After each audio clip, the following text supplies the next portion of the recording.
Hello, everybody. My name is Terminus, and today we are back for more Frieren. Last time we had a very cool episode, but it's been a while for me, a couple of weeks. I'll spare you the boring talk. We had a really cool episode that was setting up a date between Stark and Fan, and I'm very curious what's going to happen for this episode. So I'd say the best thing you can do is dive right into it and see what's going on. I'm really happy. I tend to be kind of a shipper when it comes to series like these. Just like, if characters fit together well and if this chemistry is built right, it's always kind of cool to ship them. Kind of. I'm a little bit of a romantic myself. At least for myself. Most people don't really get to know the side of me, but I really like that. If characters get along well and just like these little moments, and that's really cute, and I love that. So let's hope there's something in there. We had some great moments in season 1 as well, right? With the ballroom scene, and even earlier than that, we have the gift episode with like the absolutely episode 14 with the absolutely crazy Frieren Himmel reveal. That one was mind-boggling to me at the time, but kind of makes sense now in hindsight. But yeah, let's get ourselves into this episode. It's Bump of Chicken 2, right? I forgot. I totally forgot. God, we have so much overlap between different series right now. I'm watching Frieren, I'm watching Dungeon Meshi, and then we have the milet overlap with, or milet overlap with. Oh no, it's Mrs. Green Apple. Okay. Oh no, that makes sense, right?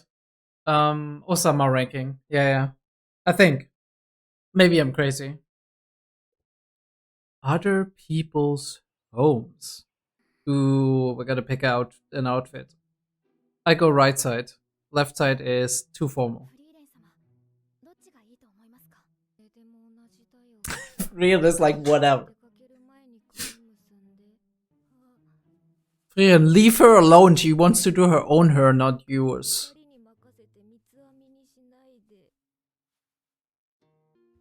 Mm-hmm. Brown. Brown works better with that dress. Don't go for white. I'm like, white shoes? Maybe? Okay, I mean, sure. Oh, he's starting to dawn on him. No, white actually is okay. I still think brown would be better, but your choice, man. He's not saying it like, look, Stark, you already messed up. The comment should have been, wow, you look great. It's fine, okay. Fuck it, we ball. Maybe he's going for it now. Okay.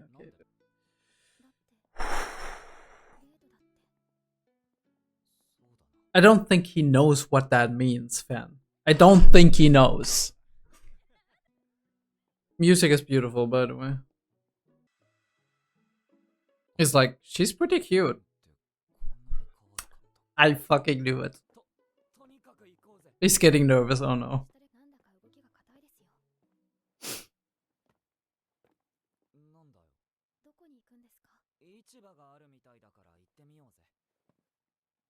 Oh yeah, he did his prep with Frieren a little bit, right?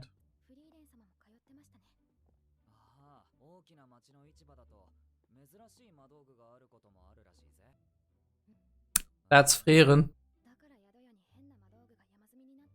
I mean, this is pretty cool though. They're talking about casual stuff.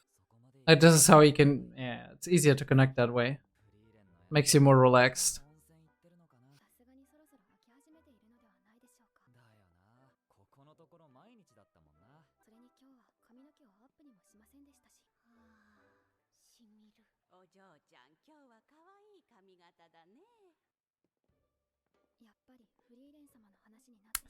It's your connective point, right?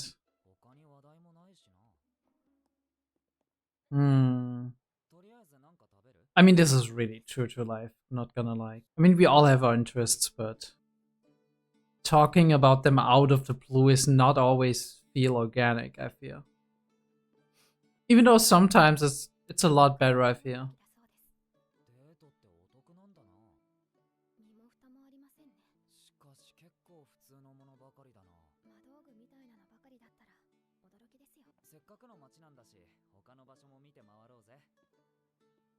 He's going through a couple of them.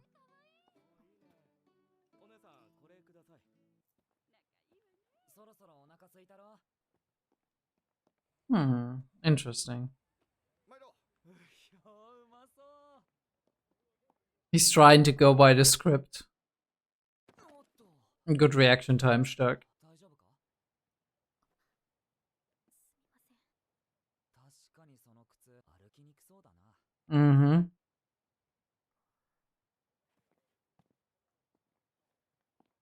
Ben, what's going through your head? Maybe you don't know yourself. That's fine. I think sometimes the best dates are just having a nice day together. Like doing your usual stuff. I mean, yeah, it can be a little bit special, like eating something really nice or going to a spot that has a great view.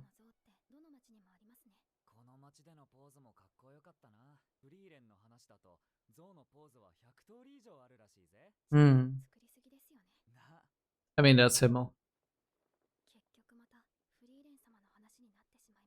What do you want to talk about?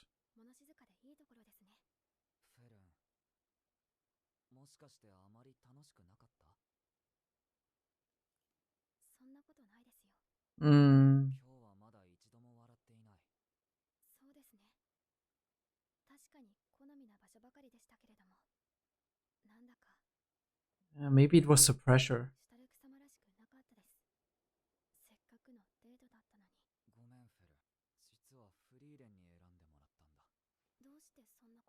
Because he didn't know.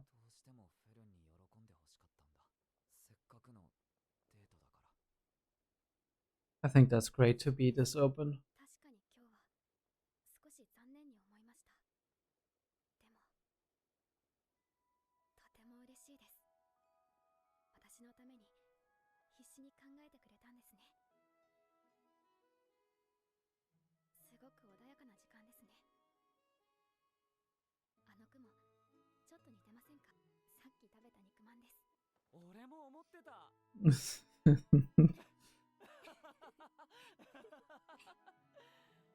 Now we're back on the cloud reading. Ooh. Oh, we're starting to share.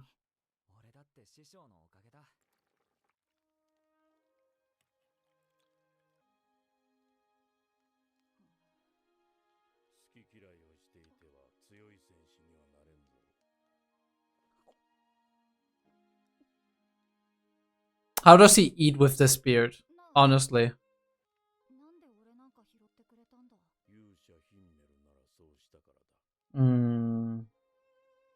It all comes down to 𝕚𝕚𝕚. Oh, these are beautiful shots.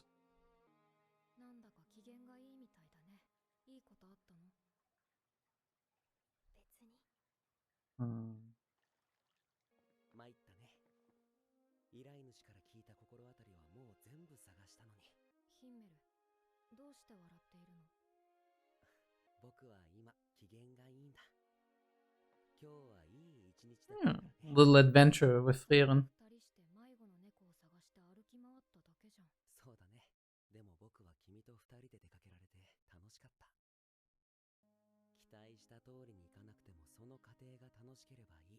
That's a good attitude. Yeah, spend it with people you like to spend time with.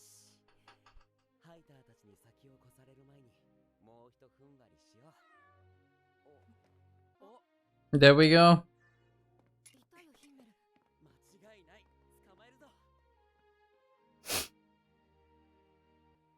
Oh, she has her happy walk.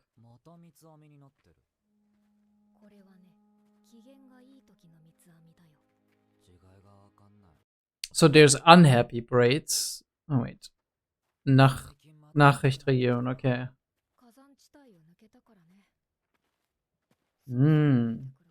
Getting colder again, huh? Ooh. Regal. The imposing march. Oh, I love this march. Like, it's a march, right? Or a waltz? A waltz, maybe.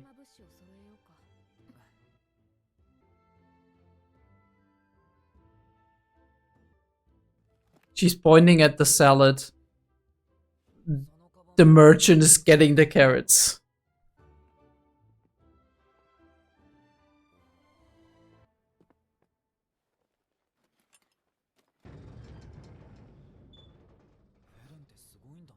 Yeah, she's got clout now.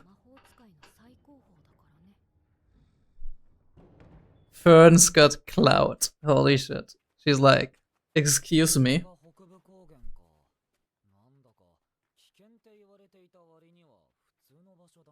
Wait for it. Oh, here we go, dude. I mean, it doesn't look that scary.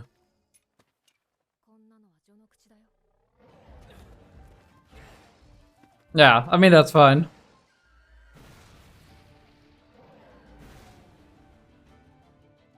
It's probably just more density of that. Holy shit, what the? Iron Golem? Hypnotizing snake, okay.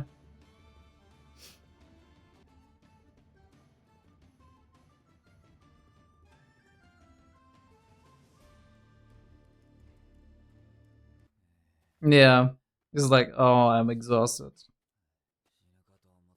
I wonder what the villagers are like, because they need to be able to defend themselves, right?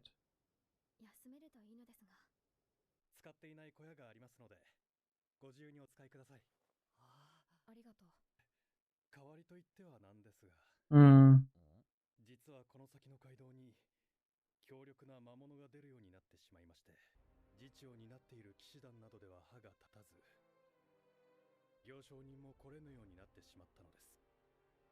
Yeah.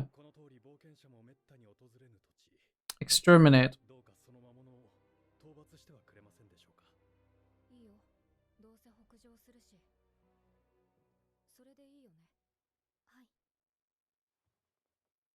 All part of the process.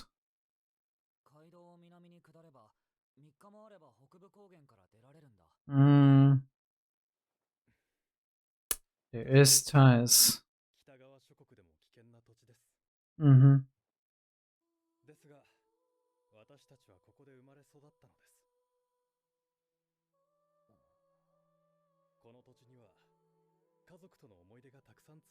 Yeah.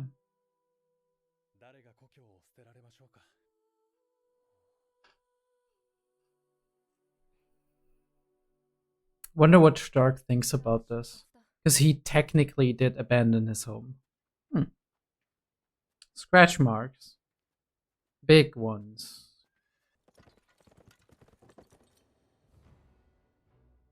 Okay. Let's go. Looks positively demonic. And it can use a sword. Oh.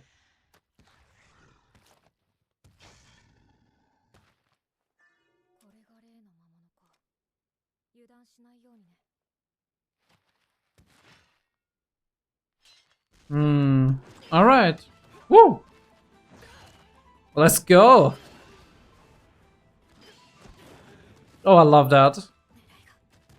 Like the movement, the flexibility, like the and the changing angle.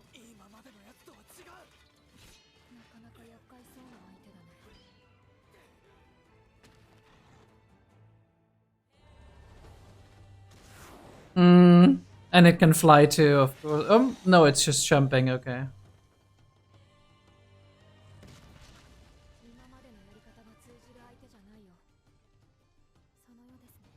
Alright, time to adapt. Let's go.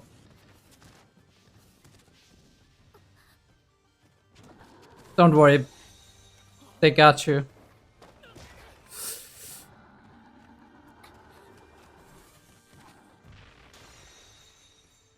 Ooh, the butterflies. Holy shit. Nice one. Gave her enough of an opening.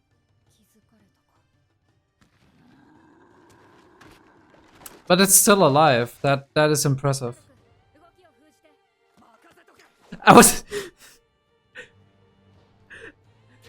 I literally just read that as Stark lock in.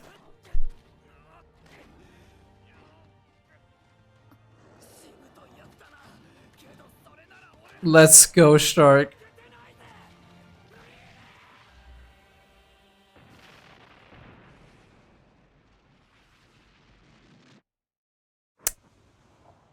Alright, precision artillery strike.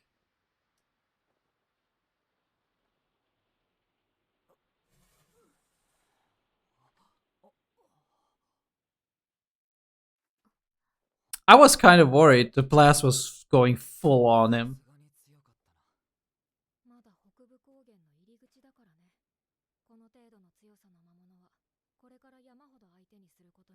Well, time to lock in, I guess.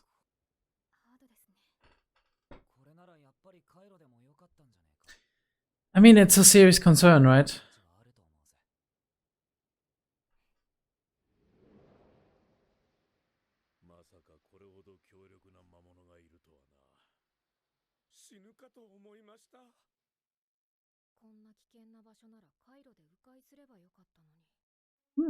So she made the point. Interesting. Yeah, for Himmel it's like about the people.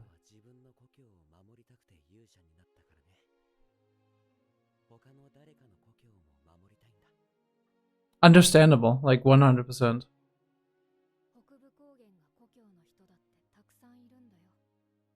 Like that dude.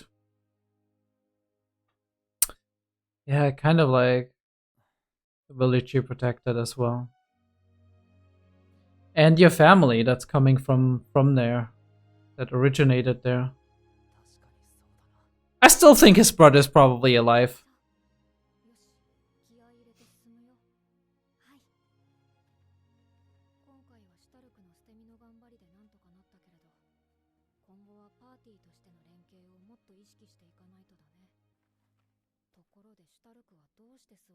He's sleeping. Oh, he can't stand.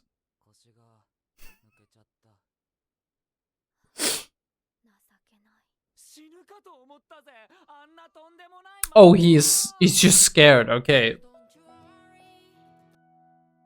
Milet, those songs, this idea of yours is like a cool stream. A cool stream of water in summer. Washing over my soul. As I'm reeling from the episode. I'm not reeling this time, but you know. There are episodes where we're reeling.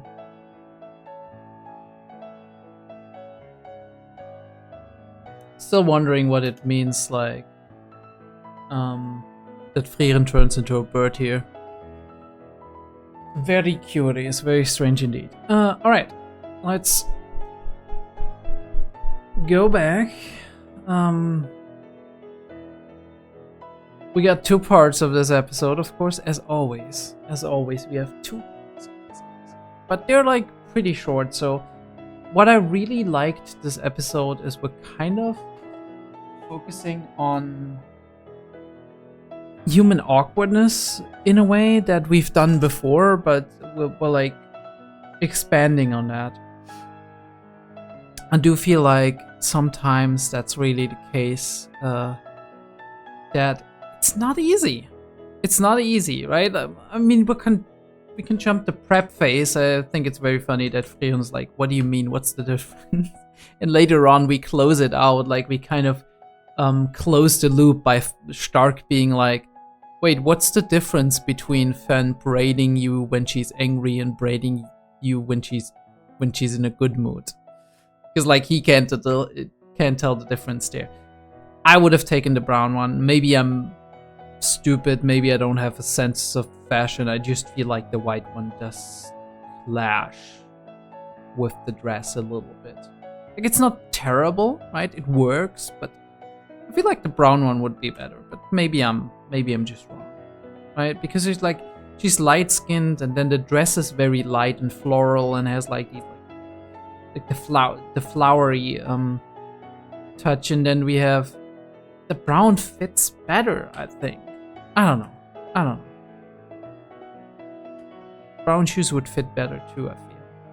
So the white shoes are okay. I don't like it. I don't like them. I don't know why I don't like them. Don't ask me. Maybe you can tell me. Maybe one of you in the comments, like, or one of you viewers actually knows why I feel that way. Or maybe you're gonna tell me I'm full of shit. That's fine too. Either way, we're dressed to the nines while Stark is in his usual dress. He's like, I guess he only has this outfit. Okay, be understanding with the boy. He's got a limited budget. Okay, and Frieren keeps eating it away. Fan keeps eating it away. Man needs to get in his calories, and there's not a lot of money left for anything else. Yeah, I really do like that. I mean, in the beginning they're both nervous, which is super understandable. We see all of these couples around, which is very interesting. We're kind of like starting to notice, oh, other people are on dates too, right? You don't become aware of this kind of stuff until you're doing it yourself, right? Until you're out on a date yourself and you're like, oh, there's a couple, right? Like, this is something that, especially at their age, it's like the first time they're really going out. It's 100% like relatable.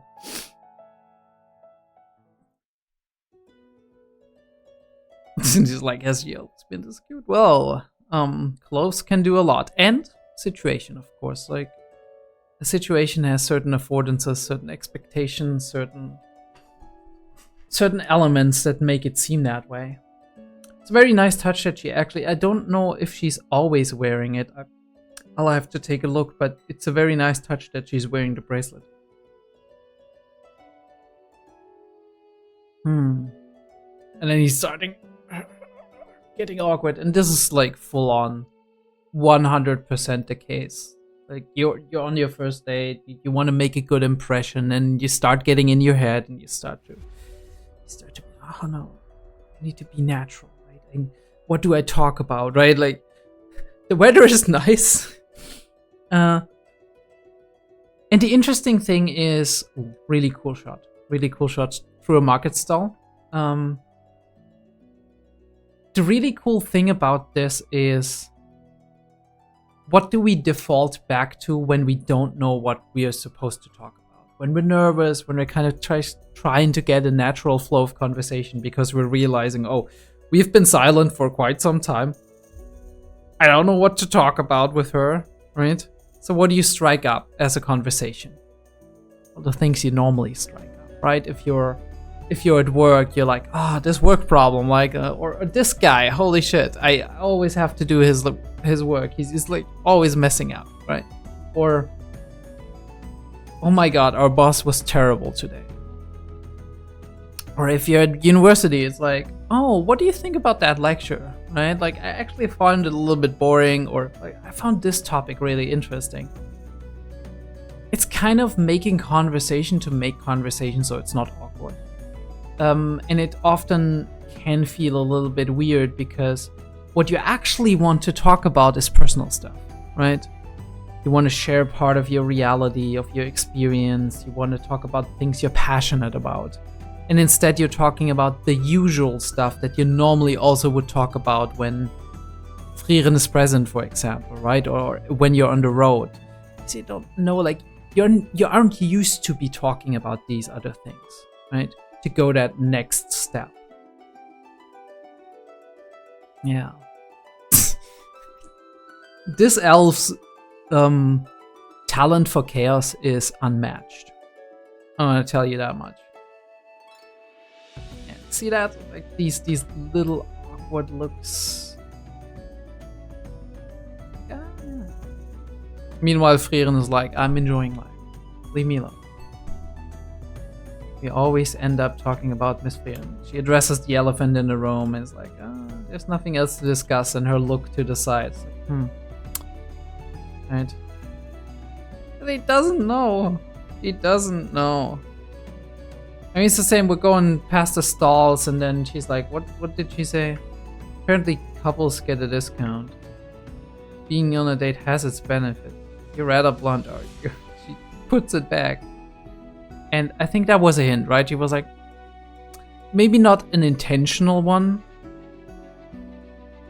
but she is looking back. She's like, maybe I would have liked one of these, huh?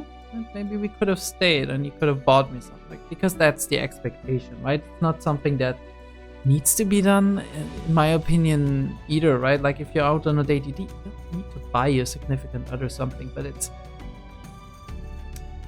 like, it's kind of a prototype of how to behave in a certain situation, right? You go on a date, you go to the movies, or you go to eat something, right? You go to a restaurant, or you go like browse some market and get something, like, right? That's kind of like almost like a checklist where you're like, okay, I did the thing. I did the thing. That's what society expects a date to be. And we kind of get a little bit into the flow of things where, like, we're buying something to eat. She kind of trips on the stone and he catches her, which could have been a romantic moment, I feel like, but it wasn't completely, right? She has that short thing where she's like looking at, but then she's like looking away, maybe because she's nervous, maybe, but it feels more like she's not 100% feeling it. And we'll talk about it later, of course,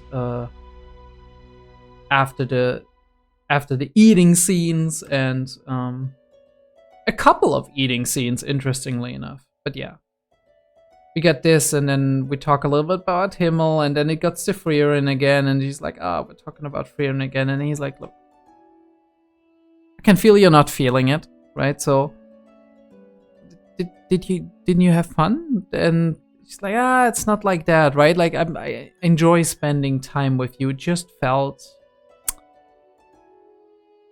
didn't feel like you, she said. Okay, so maybe that's why she wasn't feeling it. He's nervous. He's following a script because he thinks that's what's gonna be making her happy, right? She's gonna have fun that way. He isn't used to this stuff. Right? Neither of us are when we start out for the first time. It's kind of like, try something, right? Throw things at the wall and see what sticks. It's kind of trying things out, and if it doesn't work out, that's shit. But right, you live and you learn. He's like, look, I cared a lot about this, no, right? It's the first time I wanted to be special. And that's enough, right? That's enough for her to smile. It's enough for her to be like, it wasn't perfect, right? It was kind of awkward. And that is like first dates often. Because you don't know the person that well. But even if you do, right? In the case of Fan and Sharky, they know each other relatively well at this point.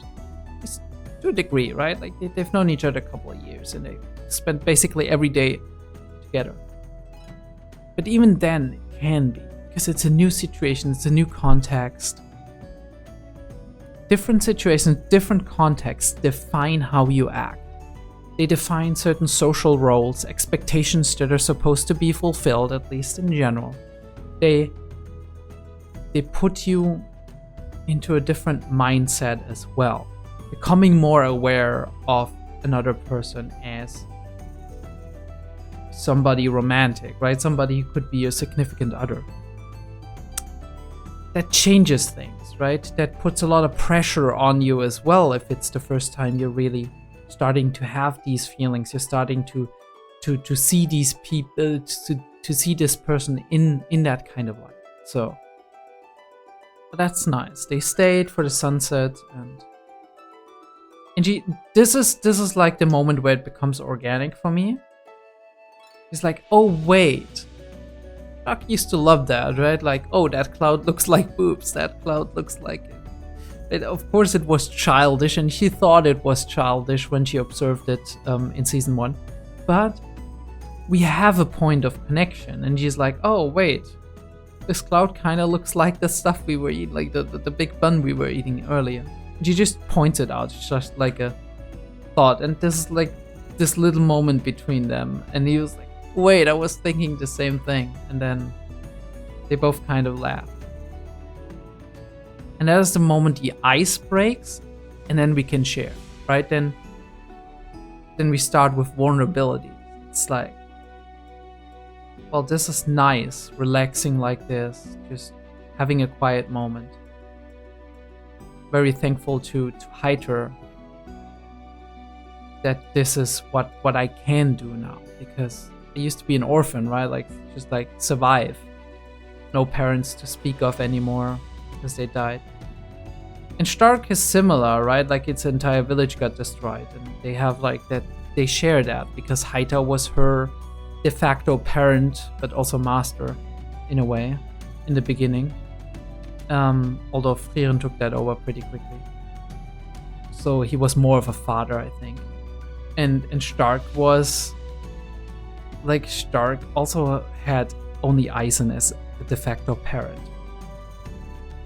This is something you can bond over, something you can share. You can just like share little stories and tidbits. And I like to imagine that's what they did, right? We saw flashbacks. But I think like they were kind of just sharing little tidbits about what Heiter used to do or what Eisen used to do. Because that is not like a super significant moment where Eisen's like, oh yo, don't be a picky eater. Why did you take me in? Like, I mean, maybe that why did you take me in, right? But we had that theme before. It's what Himmel the hero would have done. We throw phrases back and forth, phrases that are meaningful and very important for the audience to get reiterated, because it's very important to the core of what the story is. Himmel inspires Eisen. Himmel inspires Heiter. Through that, we have Stark and Fan growing up with a lot of love, a lot of teachings, a lot of like skills being taught that help them get on in the world and live a relatively, maybe, I mean, not, I don't want to say peaceful because they're like adventurous, but like have these moments of peace and quiet that they would otherwise maybe not have had. And we ended off with another flashback, which is the Himmel one. Did something nice happen? A little smile. Frieren knows she doesn't need to ask further. If Fan wants to share, she's gonna share eventually. And we probably, as the audience, it's not important for us. We're not gonna be privy to that. It's just gonna be something that happens off screen, because it's not important for any lesson we are supposed to learn. It's not important for any message that's gonna be like, that's supposed to be expressed by the author. It's just important for their relationship. And when it serves us feeling like they're more connected, Frieren and Fan, then maybe we'll see it on screen, but most probably we won't, and it is implied that she's just sharing that with her. Or maybe she's not, and at some point we'll find out she notices that they're not sharing that much, and then they start sharing. Like that's another. That is it. It's like, it's already enough to spend time with the person. And I really like that, because it came across that way for Stark and Fan's date, even if it was awkward, even if it was weird, and she was like, that's not really you completely, right? And that's why she wasn't completely feeling it.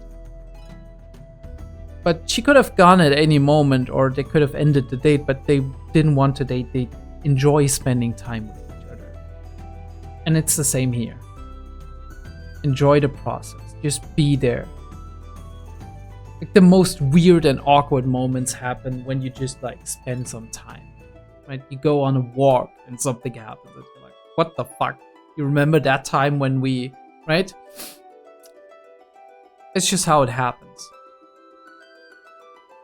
Yeah, Frieren looking a little bit weird with those braids. But yeah. She's just not used to it. 29 years, Nachricht, which is message region, located in Northern Lands. I love that. Like the way they drew those, what are those? Pine cones? Maybe. I don't know. I don't like this. I don't like this frame. I don't like it. You know why I don't like it? Because it's very symmetrical. Aside from Stark fan. Either way, like I like the pompous march they're using, like, or the waltz that they're using for like the like specifically for like the strongholds. I think I remember something similar being used in like, I don't know which region it was. The one where Frieren wanted to stay for 2 years, but then they're like, we need to find a way to get out of this and get and move towards the northern plateau, please. Where Frieren had her elf nonsense moment in season 1. But yeah, they're like using this pompous waltz kind of deal, and it's a really cool fantasy-ish track, so I really like that. But yeah, she's pointing at the salad. I mean, maybe she's pointing at the carrots. It's perspective. Maybe she's pointing at the carrots. I'm wrong. Frieren has a bottomless suitcase. Confirmed. And we got Fan with her rap now. Love that little detail of Frieren just like kind of leaning over and whispering to Stark. Some of the frames are really cool too, with the shadows of the gate and how the sun is falling in, or just making our way towards the open sky, basically towards the white light colors. Yeah, and so like we're surrounded, and immediately we have like that something is watching us from the tree. Which isn't the case here, right? Like, because they're like just on the level of the tree, but it's creating this feeling immediately. You have a partially top-down shot through some brushes, a little bit up. It's there. It is what it is. And this is not even being treated very like, this is like some decent animation, but it's not crazy animation. It is not crazy animation. It's pretty simple animation. And we continue that in this little montage of things happening. Lesser vampire just casually chilling and waiting for us to go to sleep so it can eat us. These people need to be tough, right? Either like reliant on adventurers who help them a lot, or tough in the sense that like just like, they have survival skills, but obviously they need help occasionally. And this is one of those cases. They're like, okay, trade routes have been kind of shitty. We don't have a lot of food. How about you kill that monster? We let you stay here. How about that? And then it's win-win, right? The monster gets killed. The trade routes are open again.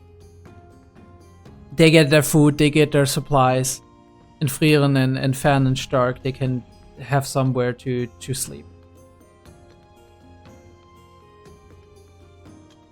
2 children. It's our home, right? Like, again, you don't want to move from your home, even if it's shitty. Like, even if it's shitty outside, right? Even if it's like there's like danger and whatnot, you have your family history here. Your family was always here, right? It's just part of it. Right? That's what happens, and you're like, you can't just move because it's dangerous. I mean, you can, but there's so much emotional attachment here. And you look at the world today, right? Like, people stay in the craziest places that are very dangerous, be that due to nature and the elements, or be that through war and conflict, but it's their home. It means something. I don't know why, but that's a very beautiful picture. Alright, and here comes the actual fight, because that's what we're talking about here. Crazy how we go with the...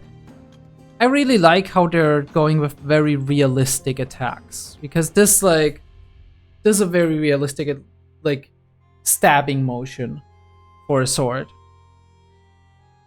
And we come in with the high class animation. This is the high class. Sparks flying, fizzy sword and axe on the movements, right? When it's moving very quickly.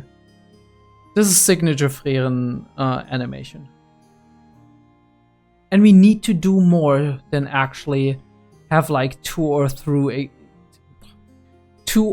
exchanges with the monster. We actually need to work as a team. We need to do our best. I mean, this is not like a top limit fight like Aura or 𝕥𝕚𝕞𝕡𝕤 and 𝕥𝕚𝕞𝕡𝕤, but it is very challenging for a monster of the week, basically. This monster doesn't even have a name, and it's like, damn, he tough. He kind of tough, and is like is setting the expectations of what's about to come. And if we meet our like real adversary of the season, which we probably will be meeting soon, he or she will be a lot stronger than that. Got a couple of scare moments where it's like, sometimes it's skipping frames. I don't like that, but yeah, we got a couple of scare moments. Fan, for example, just barely defending herself. I love how like the dimensions are sometimes squished, because like that can be really cool. See what I mean? There's like entire, like, I think like at least 20 frames that it just skipped despite me going frame by frame. It's kind of weird, but anyway. The defense shield breaks. Fan flies. I like especially this because this is like a very dynamic shot. Obviously the detail is not as like, it's not as high fidelity than other shots, but that is because everything is in very quick movement, and we need to simplify it for the brain as well, I feel. Boom, into the tree trunk, both of them. And we do it again. I really like how it's breaking into these butterflies. I thought, first thing I thought was like that these butterflies would then attack the monster maybe, but they didn't. Which I find weird, because normally when like the magic shields break, it's not breaking into any forms. And I thought that was some kind of special attack that Fan had prepared or something. Because like that looks like a very complex pattern.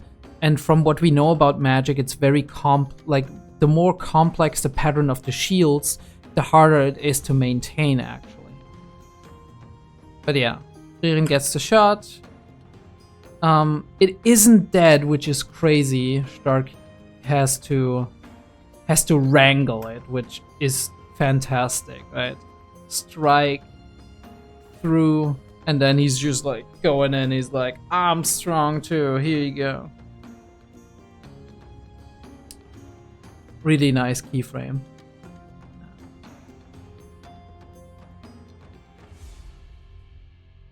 Many people live here. I came a hero because I wanted to protect my homeland. Yeah. So I want to protect people's homes too. Which is exactly like resonating a lot with what Stark thinks as well. Because like that is really tied to his history. And I mean, I feel the same, right? You want to protect people, you want to protect people. That's how it goes, right? Doesn't matter if that's like your own homeland or if that's like in general, right? Empathy. Understanding that you have the power to change things that other people might not have. To make their lives better, to have an impact on them. Doesn't matter if they remember you or not. The important thing is that you do that for them and give them a chance to have their own history. Yeah, it was a great episode.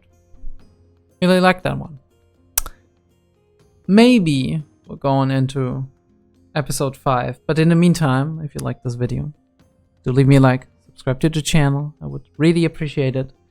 There's a lot of other cool stuff that we're reacting to. Vinland Saga, Dungeon Meshi on Patreon. It's gonna be on YouTube at some point in time when I'm finished editing it and when it's going through copyright and whatnot. But it's coming. It's definitely coming. Yeah.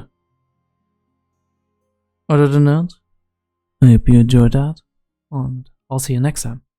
Alright, everybody. Welcome back. Welcome back to Frieren. We're here for episode 5 of Frieren. That should be the midway point, or at least maybe we're even one more than midway point. I think it's only 9 episodes, or is it 10 episodes? It could be 10 episodes. Either way, we're not gonna talk for long. We're just gonna jump right into it. I want to see what's happening. We're in the northern plateau now. Monsters are getting stronger. It's getting harder, but let's do this. And we are, I think, starting with the OP if I saw it correctly. So it starts in 3, 2, 1. Let's go. I really liked the cold blue colors of the Frieren OPs as well. It's not all of them, and I like the theme with the flame keeping you warm in a otherwise cold frame. And now we have the dawn coming in. Really cool stuff. And now it's sunshine and we're in the group, right? We're in the party. Perfectly timed to the song as well. This reminds me of like Neon Genesis Evangelion, where the theme song is also very well timed to what the frames are showing. Even this, right? We're going into like the higher sounds and the more like euphoric stuff as we're like shown flowers blooming.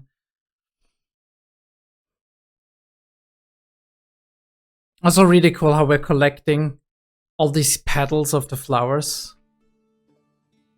Beer region. Okay, so actual beer region. Okay, cool. Cool. I wonder what their specialty is.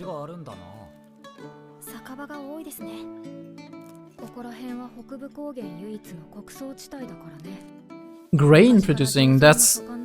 Yeah, okay, that's why there's a lot of beer.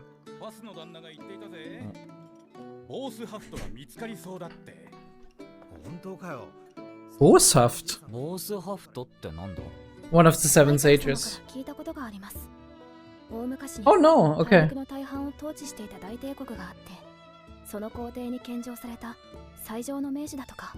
Oh, okay. I wouldn't think so.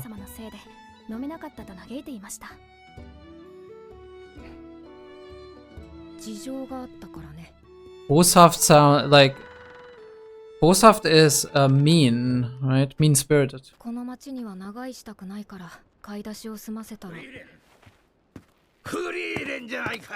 Ooh, who are you? It's a leprechaun. Fuss. Barrel. 顔ぶれが変わっとるな。酒好きの兄ちゃんは一緒じゃないのか。ハイターなら死んだよ。大往生だった。そうか。一足遅かったか。Too late for what? 皇帝衆、ボースハフトの所在が分かった。手伝ってくれんか。You have, huh? 魔法が使えるだろう。ボースハフトと魔法に何の関係があるの？ Do we need to dispel it or something? Or maybe we need to retrieve it. Also, this looks like vineyards.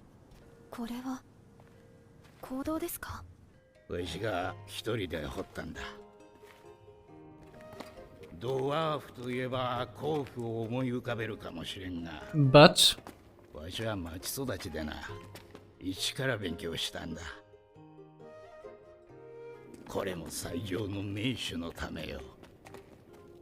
Couldn't be me. ファス、無類の酒好きでね。Okay, so he's a connoisseur. ボースハフトを探し続けている。前回会った時も手伝いを頼まれたんだけど、魔王討伐の旅の途中だったからね。断ったんだ。話しなさい。Oh, so he started the mine back then. 引き離すのが大変だったよ。お酒を探すのになぜ坑道を掘っているのですか？もともとこの地下にボースハフトを貯蔵した遺跡が埋まっているという伝承があってな。But what is it really? I mean, it's liquor, but what kind of liquor? 200年前、ここの石碑を見つけたことで、それが確信に変わった。古エルフ語ですね。ボースハフトが最上の名士であることを称える碑文です。ミリアルデ。この碑文を書いた人物でしょうか。 It means billion, but I don't know ジョ what. ちゃんは博識だな。その年で古エルフ語が読めるとは。小さい頃、フリーレン様に叩き込まれたので。Are we implying that German is Elvish? 半分は古エルフ語なんだから、読めなきゃ話にならないよ。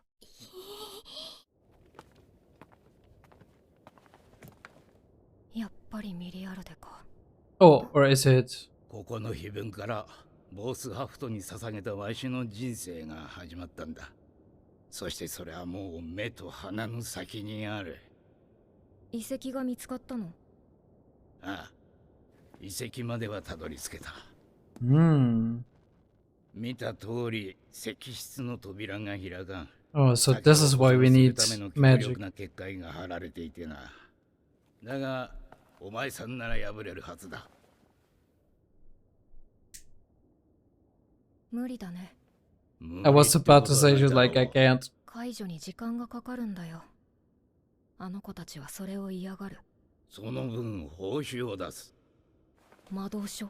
金だ。来費金貨20枚出す。話にならないね。頼むフリーレン。ボースハフトを飲むのはわしの夢なんだ。200年以上も探してきたんだ。嫌だ。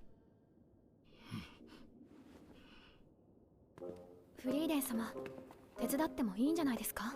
そうだぜ。ハスのじいさんがかわいそう。Interesting, I wonder. 気持ち悪い。いつも反対するくせに。フリーレン様、金貨20枚ですよ。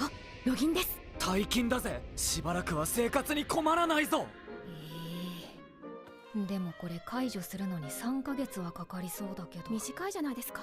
Oh, Frieren, you are great. お受けします。どうなっても知らないよ。Frieren, you are amazing. Literally reverse psychology their ass. She's like, no. And being really heartless, and they're like, how can she? I see you, Frieren, I see you. 結界の解除も大詰めですね。明日にはもう終わるかな。I mean, I don't think it's vineyards, 浮かな but い顔ですね。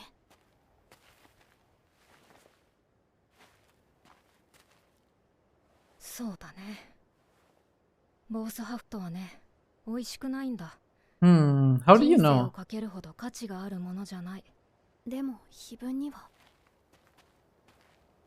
エルフの中にはね、とんでもない暇つぶしをするやつもいるんだよ。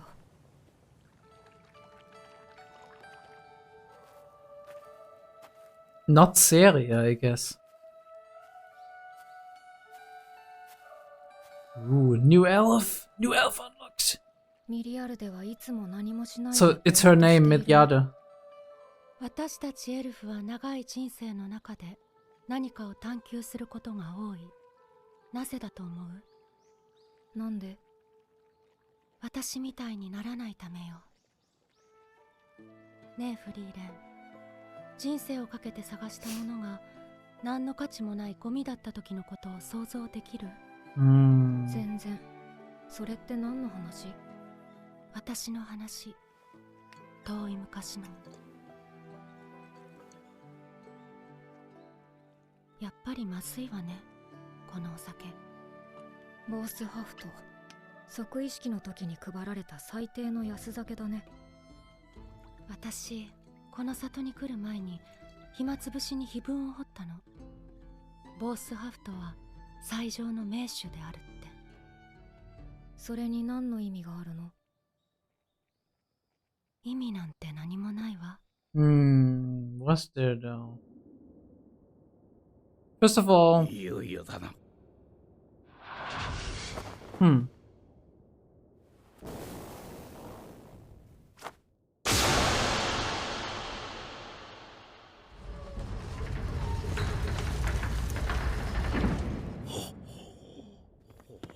There must be a point to it, like she was just like doing it to bait somebody into it. まさかこれを口にできる日が来るとはな。祝杯だ。お前らも飲め。 She's like, I'd rather not.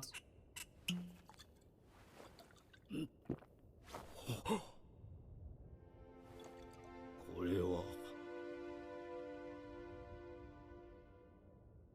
フリーレン、なぜボースハフトを探すのを断ったんですか？ハイターってお酒好きでしょ？当たり前です。断言したぞこの生臭坊主。もしも人生をかけて探したお酒がとんでもなくまずかったらどうする？そうですね。笑い飛ばします。まずい酒なんでしょ？ならみんなで楽しまないと。Yeah, Hyter is the journey is the way kind of person. まずいね。今まで飲んだどの酒よりまずい。何様子見してるの？シュタルクも飲んでみな。やだよ。まずいんでしょ？いいから飲みな。Dude, you don't need to drink more.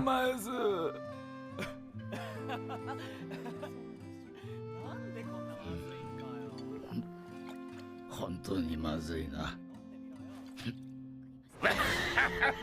これだけあるんだ。町のやつらも道連れだ。Alright, let's do it. フリーレン、残念な結果ではあったが、こんなに楽しい夜は初めてだ。お前さんたちがここにいてくれてよかった。酒は楽しく飲むに限るな。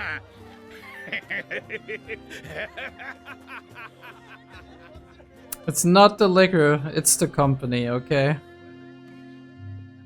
Good message, good message. Logistics in the Northern Plateau. 30 years now. Something something Norm Company, I'm sorry I didn't シュ read タル it. ク様の分のパンです。That sounds pretty hard. このパンごとって言ったぞ。食べ物が出していい音じゃねえよ。That is not a sound. ずっとこのガチガチのパンですよね。贅沢言わないの。北部高原は穀倉地帯のビーア地方を除けば不毛な土地だし、今は物資も流通していないんだから、少なくとも野営の時はこれが主食だよ。悲しい。Can we not like hunt monsters or something and eat them? I'm sorry. Delicious Dungeon is corrupting me. Holy shit, that's beautiful.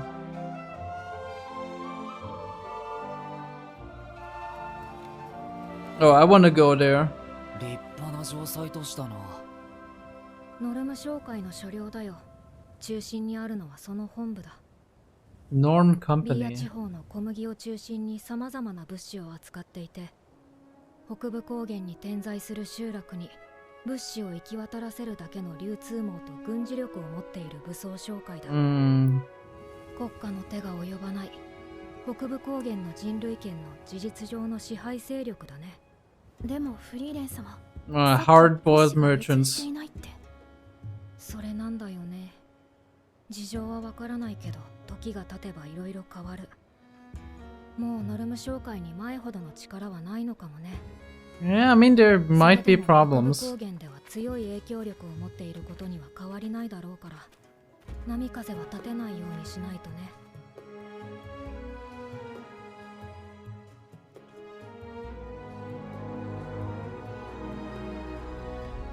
確かに一級魔法使いのフェルン様ですね。どうぞお通りください。そちらはDoes somebody recognize you?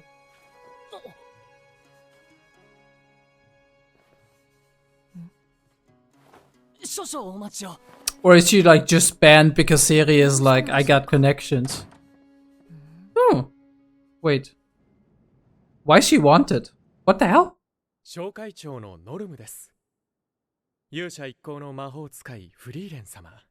80年前の借金、耳を揃えて返していただきましょうか。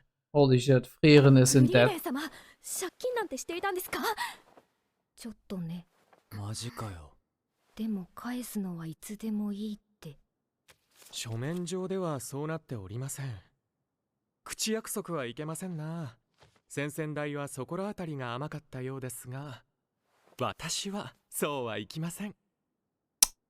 Are there alternate methods of payment? We could kill some monsters. 来費金貨が20枚。銀貨にどうか。That's not even enough. ちょっとした貴族並みの資産ですな。Oh, でし okay. ょ。先々代のノルム教には世話になったからね。釣りはいらないよ。ふむ。全く足りませんな。鉱山で300年働くことになっちゃった。私の旅もここで終わりだね。Shut the fuck up, Frieren. 何を言っているんですか、フリーレン様。 She is a peon. What the fuck? カバンは全部借金の方に取られちゃった。I mean, you could blast them away.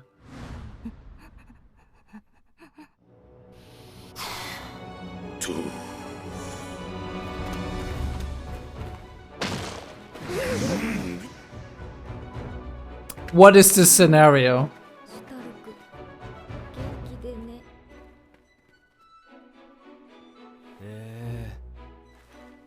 どうすんだよこれ。フリーレン様を買い戻すしかないですね。そんなものみたいに。残念ですが、あなた方にはどうしようもないことです。見なさい。借用書の利息通りならシュトラル金貨500枚以上ですね。北側諸国で最も信用のある来費金貨換算でも300枚を超える。あなた方に都合できるのですか？これは無理ですね。マジでどうしよう。300年も待てねえよ。I mean, come on, there must be a solution. They don't want like just a random elf being in the mines. 暑いし、埃っぽいし。Like they need to have some idea of what they want to do.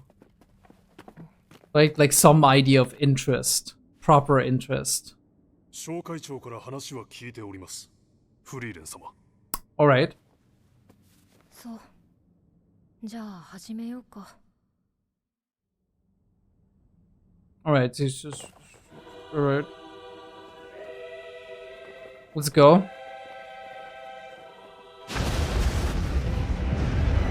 We're using magic to clear the mines.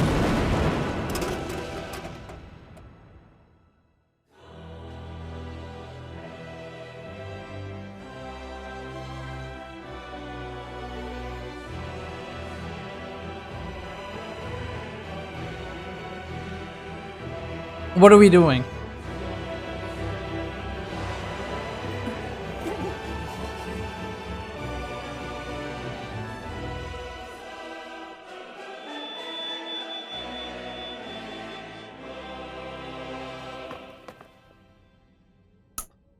ここはまっすぐだね。確かですね。私を誰だと思っている？ We're using her as a detector. She's like, there's the gems.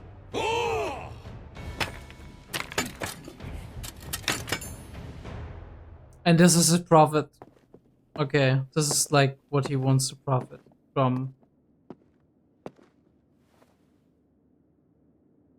先々代のノルム教はもともと北部高原に追いやられた地方貴族で、この不毛で貧しい北部高原に資金を投入して流通網を作り上げ、人々に安定した暮らしをもたらした英雄だ。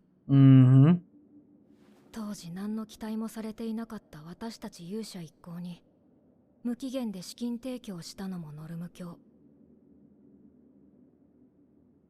まさかその子孫からこんな仕打ちを食らうとは思ってなかったよ。でもわざわざ鉱山まで訪ねに来るってことは何か考えがあってのことかな。北部高原の物流、ひどいありさまでしょ。Oh, now we come with the real offer, okay. あんな硬いパンは食べたことがないって仲間も嘆いていたよ。でしょうな。私もあれは好きじゃない。北部高原の情勢が悪化してから。Alright, so what do you want us to do? 武装大将と軍の3割を失いました。流通網も壊滅的。ノルム商会が国であったらとっくに滅んでいる。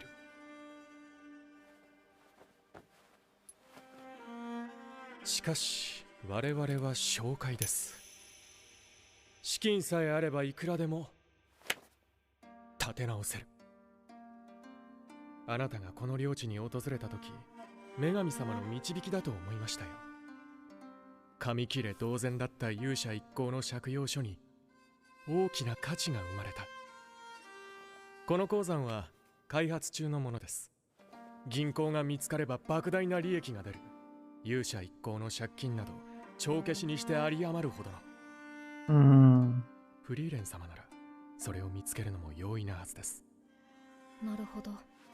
その紙切れで私に言うことを聞かせようってわけか。I mean, yeah, what else? 流通網が完全に崩壊すれば多くの人が飢えて死にます。Okay, additional 北部 motivation. 高原の民をお救いください。フリーレン様。 You could have just asked, you know. それに我々を助ければ北部高原の果てでも柔らかいパンが食べられますよ。したたかなところはノルム教と変わらないね。まったくこれだから商人は。わかったよ。それで手を打とう。どちらにせよ先々代から受けた恩は返すつもりだった。But you know, like, she's just playing along. She's like, fine. 本当に銀行が見つかるとはな。And not every mage could do that, right? She needs to know the real spell for that. ただいま、出発しようか。よかった。どう助けるか話し合っていたんだぜ。今夜には鉱山を襲撃する予定でした。もう血の気が多いんだから。それより二人とも。Maybe you should explain stuff. 柔らかいパンが食べられるよ。え？どういうことなの？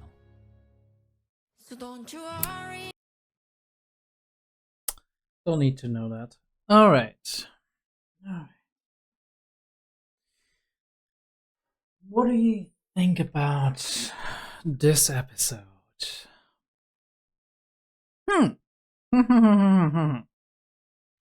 This episode is really interesting, I think, because it kind of exemplifies that there's different kinds of values to things, depending on how you look at it. The first story showed that very well when it comes to working your way towards a goal and the activity itself and the time you spend with people becoming more important than the actual goal. And I think people who are well adjusted do cope well with disappointments like these. Obviously, you're gonna be mad that you spent years actually searching for something, but it also depends on how much effort you put into it and how much you could actually progress regarding that. But then again, even if you spend a lot of time and resources, what are you gonna do about it if it doesn't pan out, right? That possibility probably has crossed your mind at some point. But what really made it what really made it better, I think, for Fuss was the fact that Frieren and the crew were actually there at this point in time. And yeah, and they were there to all laugh about it and be like and Fuss was even going one further. He was like, I'm gonna share my disappointment with the entire town. They can all drink it and laugh about how goddamn awful it is, because it's been a rumor that's been around for hundreds of years. Okay, what are these posts? Because I swear I've only... maybe it's just like supposed to make sure the trees are... or the trees or the big bushes are growing in a certain way, but I feel like I've only seen this stuff with vineyards before. It looked very vineyardy at the start. Maybe some of you can tell me what those plants are supposed to be, if there's like a real life equivalent to this. And yeah, not much to this story. It's fun. Haito wanted it too, right? It was a rumor. It's the best stuff around. We learned that the Fen can speak Elvish, and that she had to learn it because a lot of magic stuff in it is in Elvish, which makes sense, right? Because it came from the Elven, like from the start. This one trick, she knew it. Frieren absolutely, like in both stories, Frieren kind of played us, but in this more than the other one. She was like, I don't want to do it because I don't want to disappoint him, but also I guess I'll have to do it, so here's what I'm gonna do. They're gonna be mad that I'm doing it. So what I'm gonna do is, like, I'm gonna be the bad person. I'm gonna be like, no.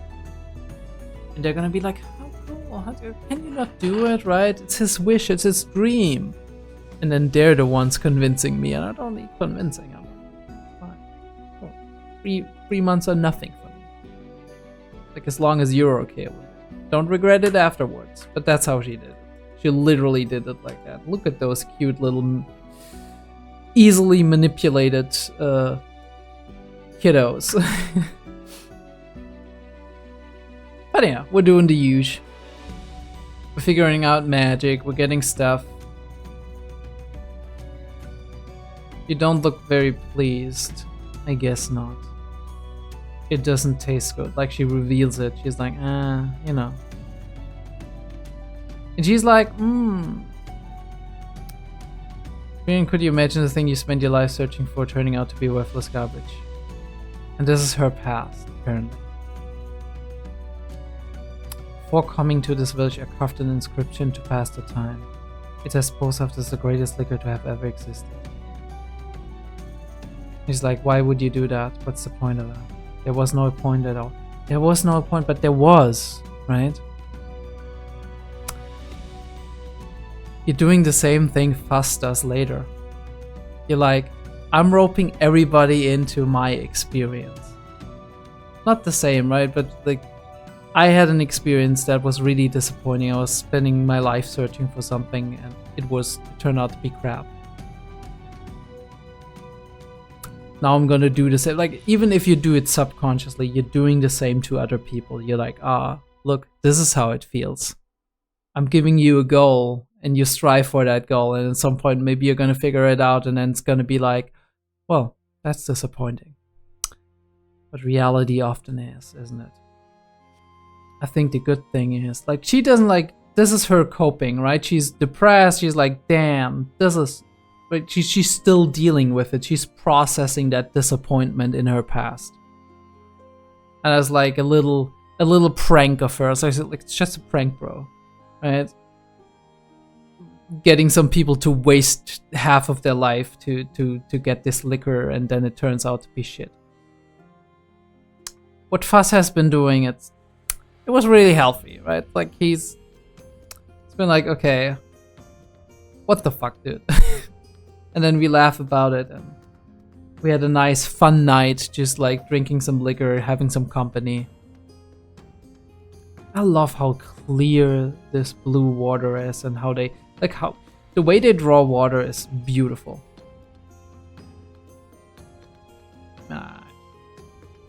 And I thought Haito would be that kind of person, right? To be the kind of person to be like, you know what?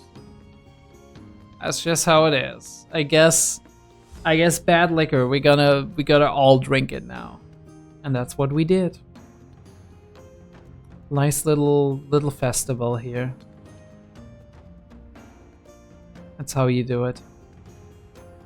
Meanwhile, the bread is literally wood. I love the autumn colors that we're getting into now, and the landscapes are beautiful, right? With the mountains and but it's not cold. It's not like winter cold. It's just the right amount of cold. It's like autumn cold. This looks lovely. Like, I don't know, Canadian summer lovely. But yeah, they're the big logistics suppliers of the company, and they're like, oh wait, Frieren? Frieren, you got a debt to pay. And I thought at first they were like, maybe she can eliminate some monsters for us. Which they didn't go for.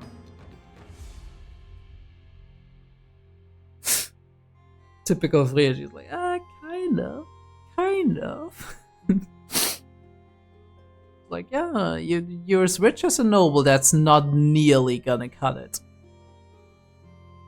And she's not communicating at all, even though she's suspecting that there's an angle. And I knew there was an angle. It's like, come on, right? Like, you don't want, like, you're not getting Frieren to do slave labor. That's not what you're looking for. You're looking to make a profit or to make her get something out of your hair. I thought it was monsters. But it is searching a silver ore. Beautiful animation, by the way, absolutely unnecessary, but you go, girl, you go. Or you go, Studio Madhouse, you go. Unlocking the secrets of the universe, finding silver. Invest in this barren land, build logistics, bring stability to the people. And he's like, everything is going to shit, but as long as we have money, we can rebuild it. So here's the thing. You coming here was a blessing, and it's probably gonna make stuff better in terms of like monsters and whatnot. Here's the thing. I'm gonna erase your debt if you find silver for us, because then we can keep financing our operations.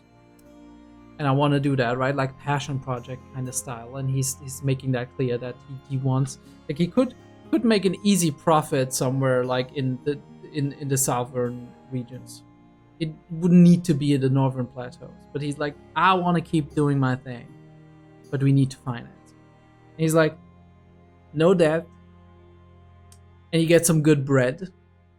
And then he's like realizing, maybe, right, this is like Party of Heroes stuff. Look, you would be helping a lot of people out. And it's how he gets her, because even though Frieren is not the kind of person who has been caring about this in the past, she actually, since all of that stuff with Himmel happened, she and her companions, Heiter, Eisen, we had it last episode, they are trying to keep Himmel's image alive by walking in his footsteps. Because they also, not just because they want to keep him alive, but also because they see the inherent value, but also to keep him alive. Frieren's like, I got you, fam. I'm gonna do it, but also I'm gonna repay my debt. I don't like that's how I understood it. That she's like, I'm gonna find your silver ore, but I'm also gonna repay it eventually. And here we are. We were planning to raid the mine tonight. It's like, you're so hot-headed. Well, then communicate with them. I bet you did it on purpose. You were like, let's see what the kids are doing when I'm being taken away for slave labor. Are you sure you want that? Stark and Fern are some of the strongest people around. You don't want them taking names, please. Don't cause chaos. Alright. Nice episode. Very calm episodes, the last couple. Like, I mean, they're great for like world building and shit, and I'm all here for it. I'm just like very curious that they're relatively calm. But I heard as much. Like, I didn't hear a lot about like season 2, but what I heard is that season 2 ends there, like at the exact point where the arc would be coming out that people who read the manga are apparently the most hyped for. So it's gonna be season 3, I guess. But we'll be there for it. Like, believe it. I recently announced that I'm not doing as many reactions anymore, or at the very least, like, it's not gonna be a main focus, and I'm gonna stick to that, but I always have an open spot for Frieren. Okay, so don't you worry about that. We are going to. Don't you worry. I'm sorry. Yeah. And that brings us to the end of this video. If you enjoyed it, leave me a like, leave me a thumbs up. Subscribe to the channel for more. Check out my Patreon. I appreciate every support because it keeps the costs of like electricity and all of this stuff, right? Camera, microphone, all of that stuff. It keeps that alive. So appreciate any support. Appreciate every comment, every like, every subscribe. And I'll see you next time. Alright, welcome back everybody. Welcome back to another episode of Frieren. We are here with episode 6 out of the bunch of season 2. So we're more than halfway through the season actually. And last time we kind of made our way into the Northern Plateau. Kind of a number of like relatively calm episodes. A lot of little cool tidbits and shots, and the fight scene last time was really cool as well. So I really do like that. But yeah, I think the best thing we can do is just get back into it. Yeah, let's start the episode. Let's dive in. Let's see what awaits us. I'm sure there's a lot of stuff that we haven't seen yet. Guys, if you like my channel, if you do like my content and all of that stuff, give me a like on the video, subscribe to the channel for more content down the line. We are reacting to Vinland Saga right now. I do want to do ReZero. I don't know when I'll get to it. It might be on the horizon, and a bunch of other stuff. We're gonna start Dungeon Meshi, which I do have a big drop planned at some point within the next, I don't know, month or so, depending on how and when it gets through. But do subscribe, do stay up to date, and look forward to that. Let's get started. Frieren, season 2, episode 6 starts in 3, 2, 1. Well, let's go.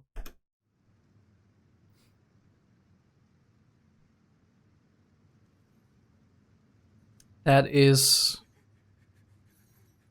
rough, dude. That's rough, buddy.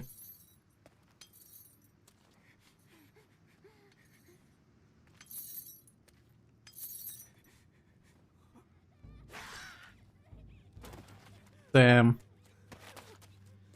This really reminds me of almost like Wild Hunt stuff, but it's like it's mixed, right? Because the demons don't seem as like ghostly and scary as the Wild Hunt in The Witcher. Oh, what is that? You look like Aura.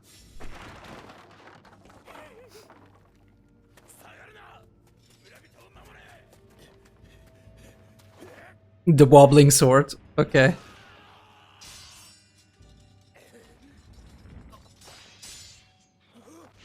And this is, I think this is the first time we see like full-on animal-looking, a full-on animal-looking demon.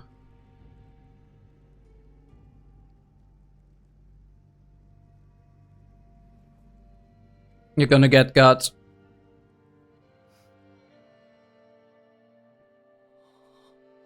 Three eyes. Holy shit.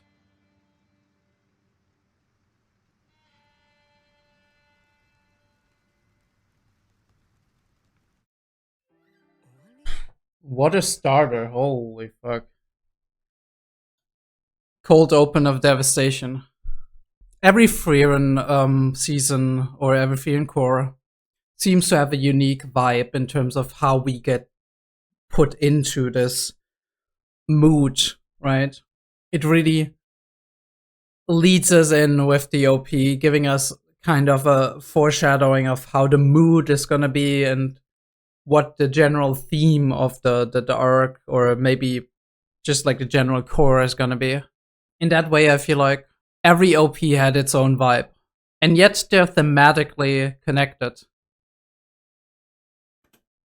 it's also really interesting. I'm just gonna stop it for a second. It's also really interesting how we went from very emotionally subdued for the first OP that YOASOBI made over to like a slightly hopeful song with I think it was Sunny by Rushka. And then we went into Mrs. Green Apple with this song, and it's so much more emotionally open and hopeful and euphoric. So it's very interesting that we go from emotionally subdued to more and more emotion and more warmth in the OP. But let's go. A demon slaying request. Whoa, what a shot! Holy shit. That's a really cool shot. Okay. Oh! It's, oh. How was she called? I know, yeah, she's the cool lady from season 2, like. One of the cool mages. I don't remember her name off the top of my head.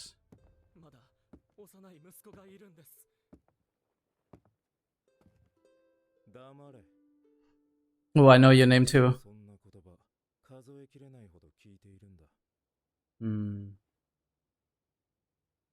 Oh, he has horns, okay. And that's genau, right? So he went with her.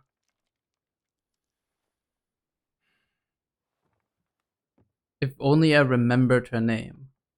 I know it's not Ehre. That's the other girl.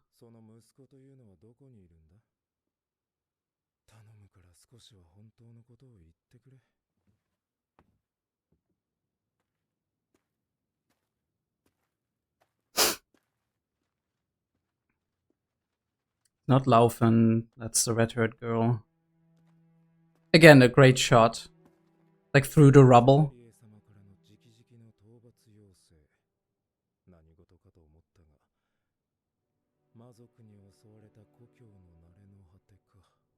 His hometown, okay. He's pretty, like, emotionally... Okay. So no fond memories. Ooh, there is somebody. Oh, is that the guy who got... buried underneath in... Oh yeah, we saw him. The guy cowering.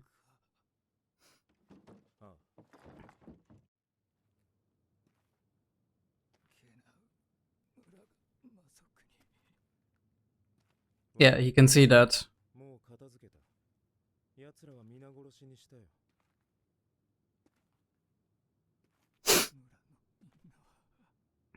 Not a lot left, huh? Dead or fled? What do you... maybe he's dying. Maybe he's dying. Or maybe he's telling the truth, I don't know. Oh yeah, she can, that's right.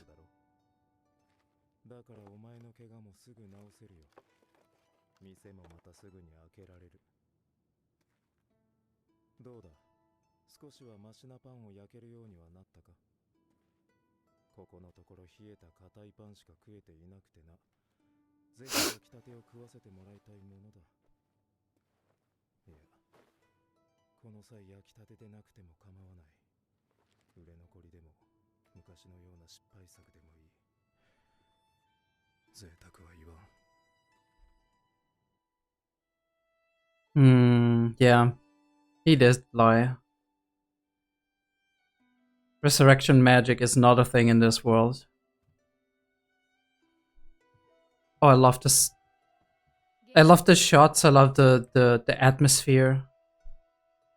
The OST, it's amazing. Methode, exactly, right.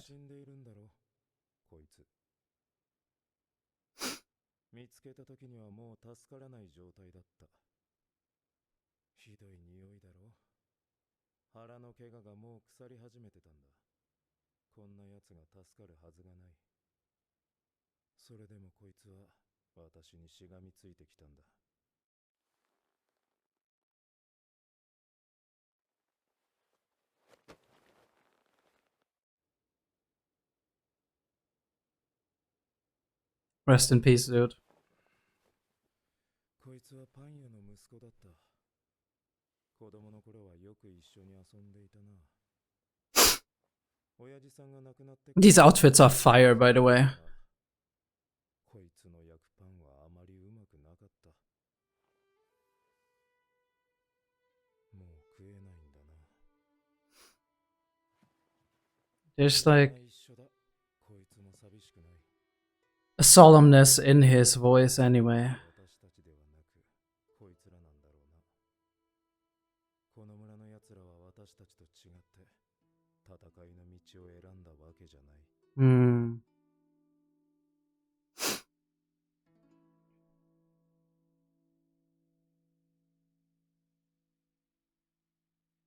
死ぬのなら、一級魔法使いという戦いの道を選んだ私たち。 The ones who are ready to die, right?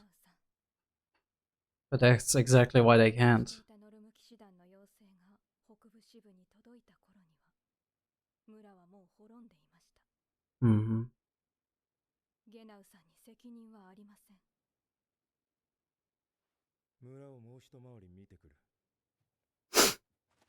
Guilt, but not. 少しは休んだ方がいいのではないのですか？なぜ？なぜって。静かに。おー。戦士が一人と潜伏した魔法使いが一人。いや、二人か。Ooh, is it Frieren? Ooh, it might be Frieren's party. 敵だと思うか。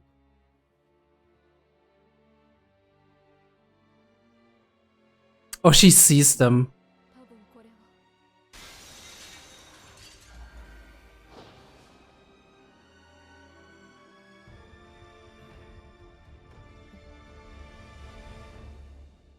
なんだ、フリーレンか。ということはもう一人の反応はフェルン一級魔法使いだな。メトーデと一級試験の時の試験官か。確かゲナウだっけ。まったく、すごい殺意のこもった魔力だったから魔族かと思ったよ。そうか、紛らわしいことをしたな。Hmm. 本当です。 He's bottling up a lot. フェルン大丈夫。味方だよ。シュタルクに伝えて。はい。そうですか。 Poor fucking bird. さんも討伐要請を受けていたんですね。北部高原にいたからね。それで状況は。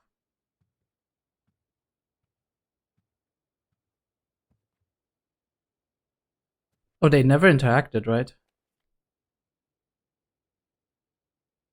祈っているのか。悪いか。いや、そうは思わん。俺の目は魔族に滅ぼされた。そうか。Hmm. Something in common. なあ、魔族って人間を食べるんだよな。 Why did they なん not で eat? 死体が残っているんだ。 Hmm. 俺の村もそうだった。さあな、理由は知らん。あいつらは腹いっぱいでも人を殺すんだよ。 Malice instinct. なんでだろうな。そうですか。村にいた魔族は2人が倒したんですね。一足遅かったみたいだね。これでも急いだつもりだったんだけど。ただゲナウさんが一つ腑に落ちない点があると。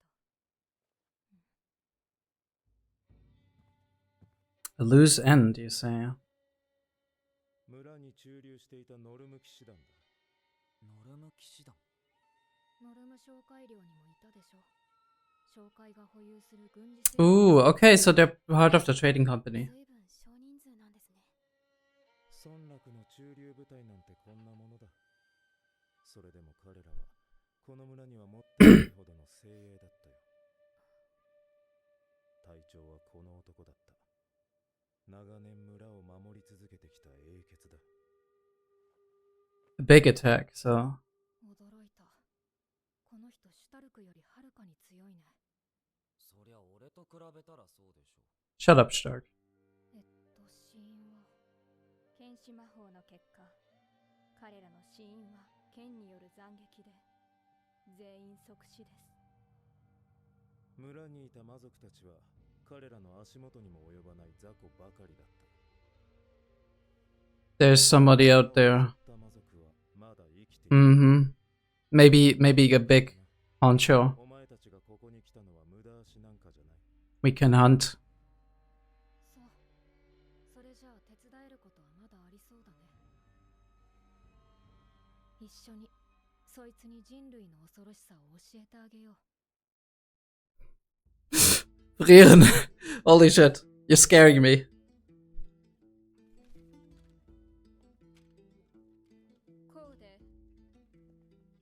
Oh, is she learning to fight?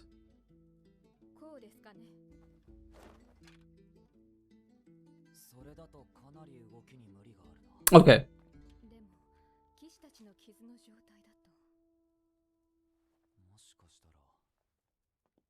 I mean the demon.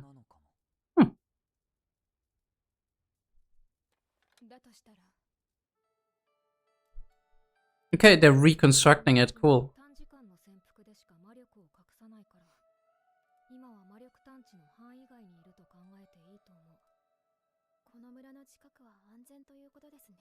Mm.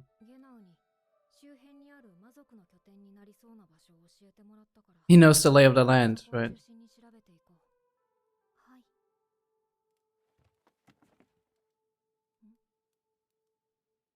Is she worried?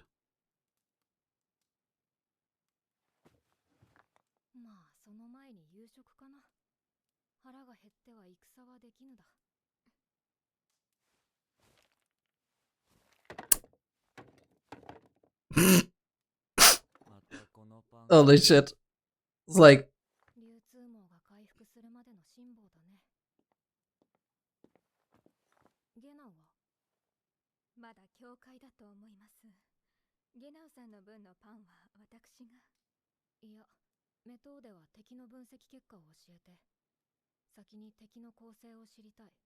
Hmm.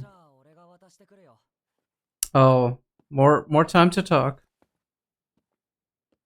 It's interesting, 𝕤𝕤𝕤𝕤 seems like a very empathetic person.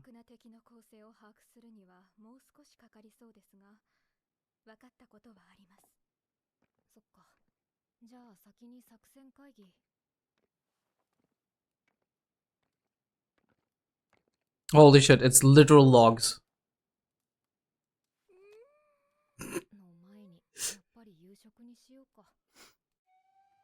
She's a little bit weird though, so... No, but, sorry. From her original introduction, you wouldn't think 𝕤𝕤𝕤𝕤 is one who is more empathetic. Because you had, like, I think, we saw of her in the first test, she wasn't all that present, but in the second test, before the second test, she was holding that bird upside down, and just like the bird was supposedly just knocked out cold, and she was just not caring about the bird and reading the letter. So the introduction was like, she's like, right, like, she doesn't give a fuck. And during like the second test, we do have like the third test, we do have the split between like her actually being very strategic and very like rational minded supposedly, but also that little moment where she's like trying the hypnosis stuff on Frieren and whatnot, where we can kind of see a little bit of like maybe affectionate nature, and we do learn that she's doing like the magic of the goddess at this point in time. But you wouldn't assume, right, that she's the one who's like trying to kind of call 𝕤𝕤𝕤𝕤 out and be like, look, dude, get a chill a little bit, right? Like, you're so hard on yourself. And she even clocked that he was feeling guilty about not being able to stop the entire attack and whatnot. So that's some keen insight, actually. And 𝕤𝕤 seems to be the kind of person who suppresses his feelings. It's like all bottling up inside. Frieren was just saying, she was like the amount of bloodlust in those spells. So he has some like stuff inside there, wanting to break out, basically. But his, I guess his self-discipline is regulating it all down and keeping it inside. probably letting it out whenever he actually has to fight a real fight. When he really has to give it his all. But that could be a weakness too, right? That could be a weakness. If he's got this much emotion inside of him between guilt and anger and bloodlust and whatnot, it is very easy to kind of manipulate that as a very like clever demon, I would say. It's generally as a clever enemy. Now obviously the standard demons are not gonna be able to manipulate him. He heard that like 1,000 times, as he said in the beginning of the episode. But if somebody really clocks that, he could be in trouble. Anyway, let's continue.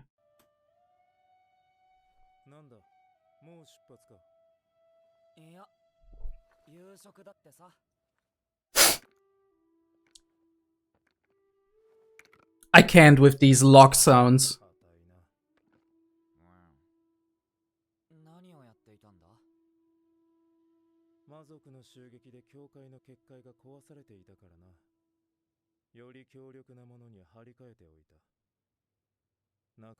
Great shot.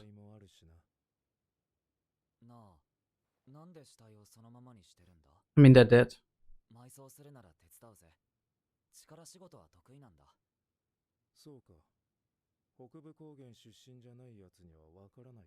Maybe it's a custom, okay. 基本的に北部高原の村落に墓地はない。あるとしても、堅牢な城塞都市の片隅か、結界に守られたお貴族様の墓くらいだ。Why is that? Could they be resurrected? 魔物の少ない北部高原南端の共同墓地に埋葬される。わざわざ死体を運び出すんだ。ノルム騎士団の護衛をつけてな。なぜだかわかるか？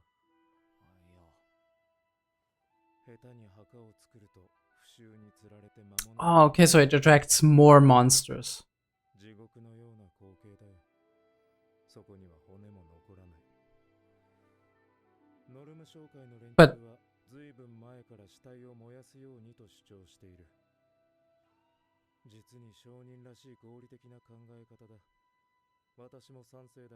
But do the people disagree, or? So the clergy wants them in some graveyard.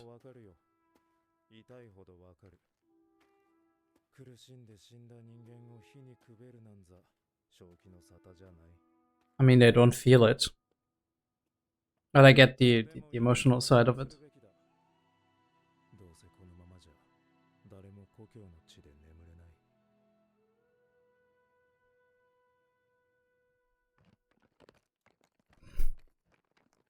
I'm sorry, the sounds are really breaking me. Exactly, Fern, exactly.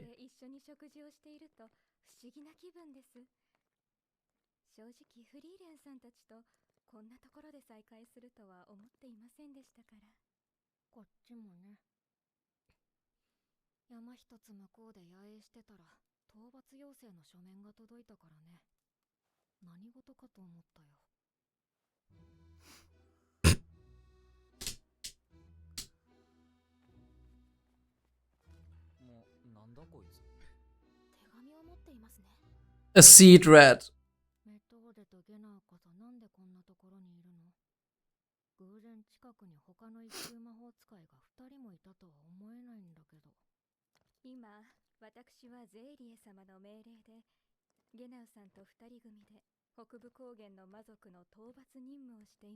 Standard stuff, I guess.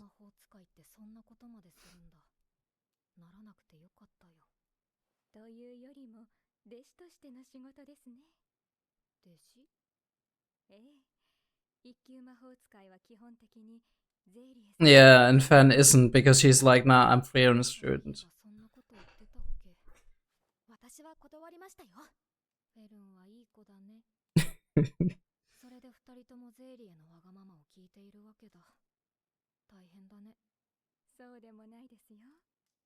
I mean, you...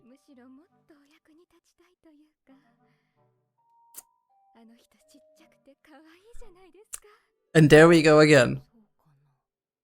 eccentric.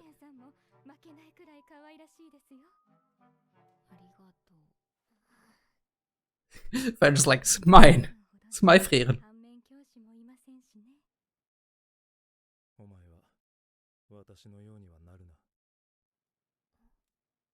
Hmm. And there's a lot to know.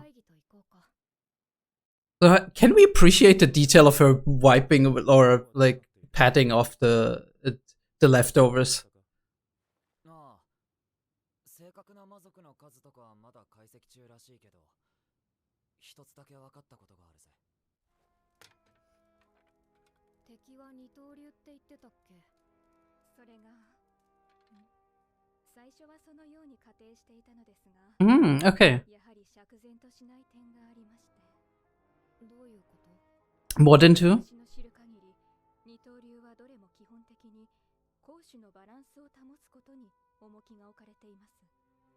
なので一本は致命傷を与える長剣。And one is shorter. Much like with the Japanese style of fighting.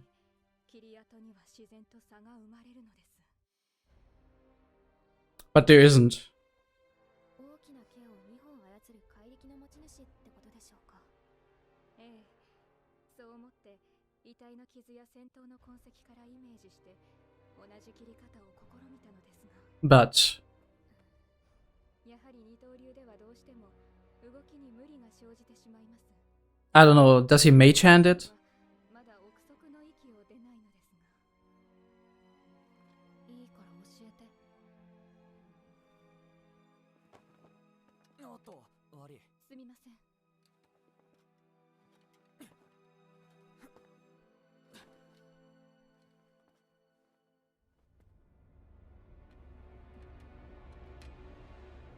Da da da. Okay. So we got a Pokemon. Is it the snake we saw, or is it that other person? Like the three-eyed one? Oh, this one, yeah. But it is. Oh, it's a Lamia! Okay. Interesting.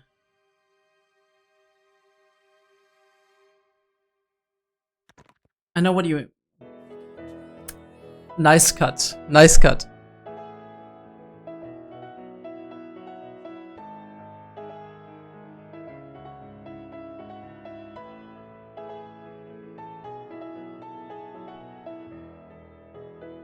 I love how slow this show moves.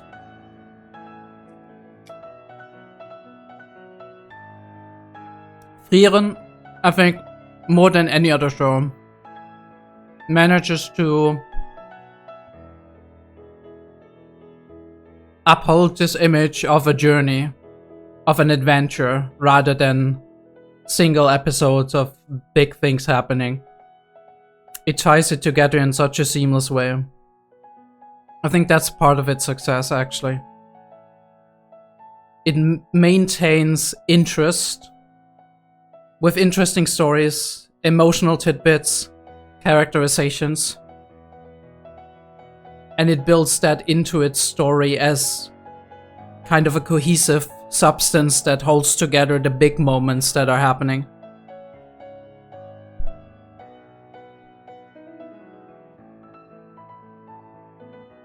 I really wonder how the pacing is for the manga, because if it manages to do the same thing, and I'm really impressed by both the mangaka as well as the animation stuff. I do not need to see that, I do not want to see that, it's fine. It's better if we're going in blind, okay? Okay.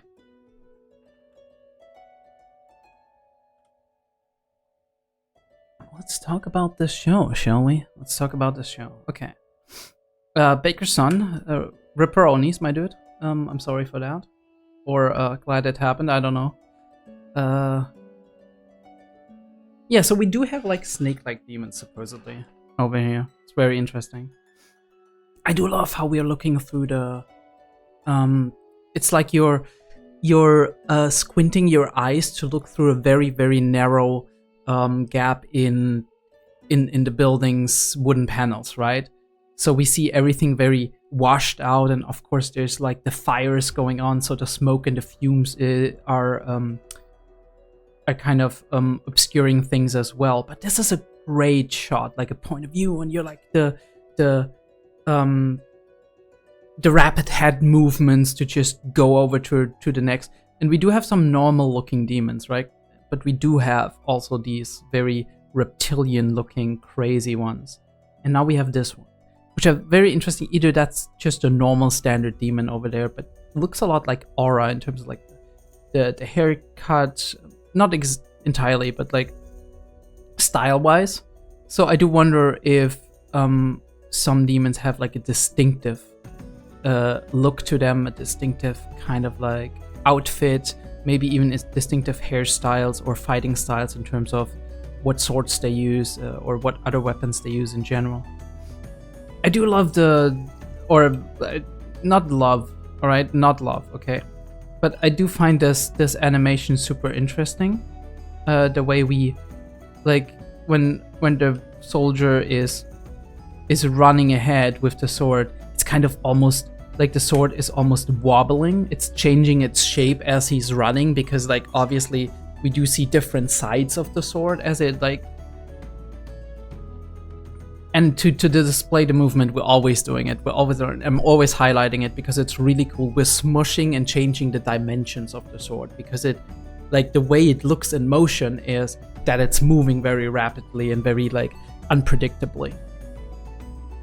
But there's a lot of cool elements to that anyway. It's so cool. Look at that.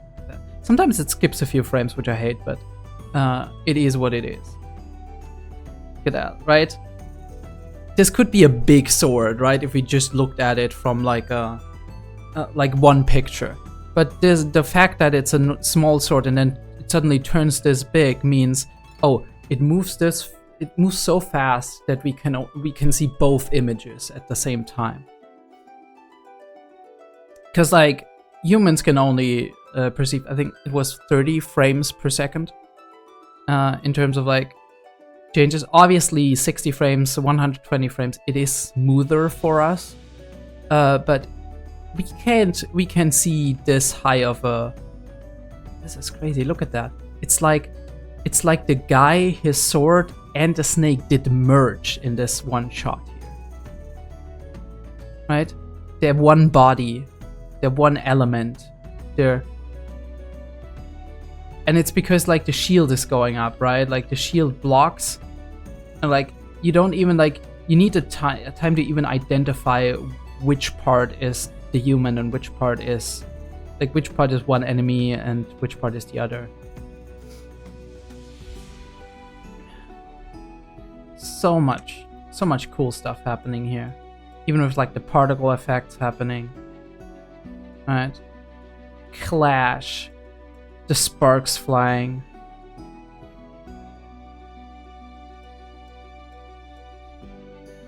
There's like rooftop stuff.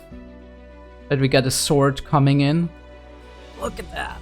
The way it wiggles, and it's just like it smushes everything because it's happening so fast.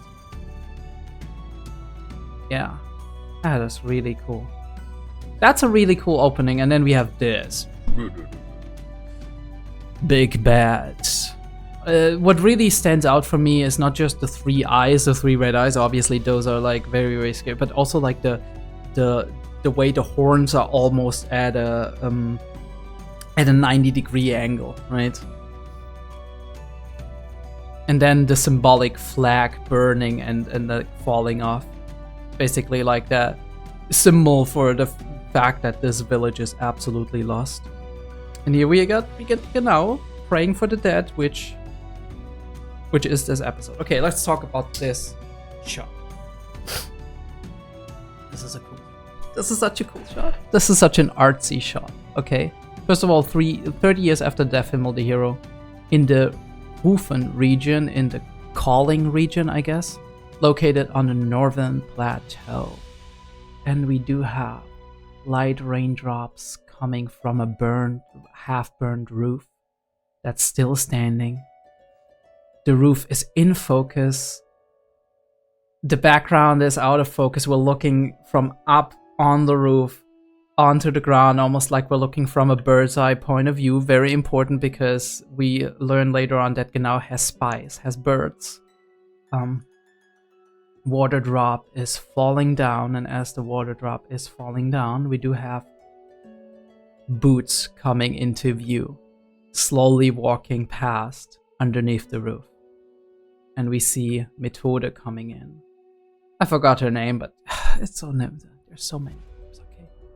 The important thing is that I remembered her because she was a really cool character. And he's looking at the devastation. Yeah, really cool shot. Really cool shot, creative angle. Her outfit is fire, by the way. Her outfit is absolutely fire. I love these winter outfits. They're always kind of really cool. I think the mangaka of Frieren is really good at creating winter outfits. They look really cool. The summer outfits, meh, I don't know, right? The winter ones are fire in most cases. And then we got the other boots. And looking from down up, right? It's like the Asuka the Asuka meme. Pathetic. He's like, I heard those words so many times. Emotionally detached. Intentionally, probably, either consciously or even at this point automatic subconsciously. Emotionally detached. Not in touch with his own emotions. Bottling them up, keeping them down. Rational. Blank-faced, poker face. And I think so much so that he actually believes that he doesn't feel anything, right? And that could be a problem. That could become a problem. One of the, like, I mean, that's almost depersonalization, right? And that can be an issue if you're functioning in society and your interaction with other people depends on being able to be in tune with your own emotion, right? You can't regulate and control your own emotions when they are at their very peak if you are not in touch with them. So the question is he not in touch with them, or is he just keeping them down until he can fight, and then he can actually get in touch and let them out, basically, to use them as fuel, as motivation, as a driving force. I mean, he is highly functional, right? Like first class mage, proctor of the test, whatever. He's highly functional. So definitely not any disorders, but a lot of like points where you're like, there could be some inner conflicts, there could be some issues. Either way, cool shot. I wanted to highlight that as well, right? Roof, like just like ceiling shot downstairs. It's like just a little pantry. We're turning around. We get so many neat shots, right? Like this through the rubble, and it's suggesting that there's people possibly still alive watching him from the rubble, which is amazing. And we got the crows, always the crows. Same shot, or similar shot. I bear no attachment to this place, but it's still sad seeing it like this. In touch with some emotions, maybe not in touch with all. Mad. And he's holding on. And he's being nice, he's lying to them. He's like, everybody's safe. You're gonna be safe too, you're gonna be fine. Because he knows he's dying. It's like, what good does it do to tell him that everything is fine, right? It doesn't. And I love the detail of it, him slowly going limp. And you do see that suddenly the grip loosens. He's harder to hold. Try holding an unconscious body, or somebody who's just like not using his muscles at all while you carry him. It's really hard because that mass is really hard to hold. It's like malleable. It like drags in all directions, right? There's no there's center of mass is just gonna make it a lot harder for you to actually carry it. It's like carrying a huge like sack of some kind of sandy substance or whatever. Maybe not even sandy substance, because like the body is made 70% of water, so there's like all that wobble going on. It's a lot harder than a person that's just like on your back and they're actually engaging their muscles to hold themselves.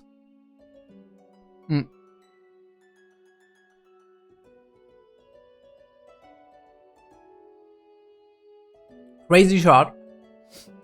Altar of the Goddess, God rays coming in, really cool, really cool. Well designed, because the church looks impoverished, but it still looks nice. And we got all of the feet of the dead people. 𝕥𝕚𝕞𝕡𝕤 being shown praying for the dead, because she's also using the message, the magic of the goddess, so she must have be at least in tune a little bit with the faith of this world. And she wants to spare his feelings to like bring the injured here. He's like, injured, what are you talking about? Don't. I was like, I just took him because he was holding on so tightly. And we learn it later, right? Like they want to get the dead more towards the southern part of the continent to keep them safe, so they don't attract monsters down the line. He took over his shop. His bread wasn't very good. I won't get to eat it anymore. That, right? That solemnness of that. Even if he's like, okay, I know that shit happens, right? He's detached, kind of like you have an old a relative who's relatively old and already has some illness or whatever, and you do know they will eventually die, and when you get the message they died, it's like, oh yeah, I mean, it was expected. But at the same time, there is a solemnness to it. There's like this weird emptiness and, right? I mean, that's something we have to face, all of us. The fact that somehow there is this reality that there are people in our lives and there are things in our lives that we won't experience anymore at some point in time. They're just gonna be gone. And that's hard to grasp, this eternity, this it's gone forever, right?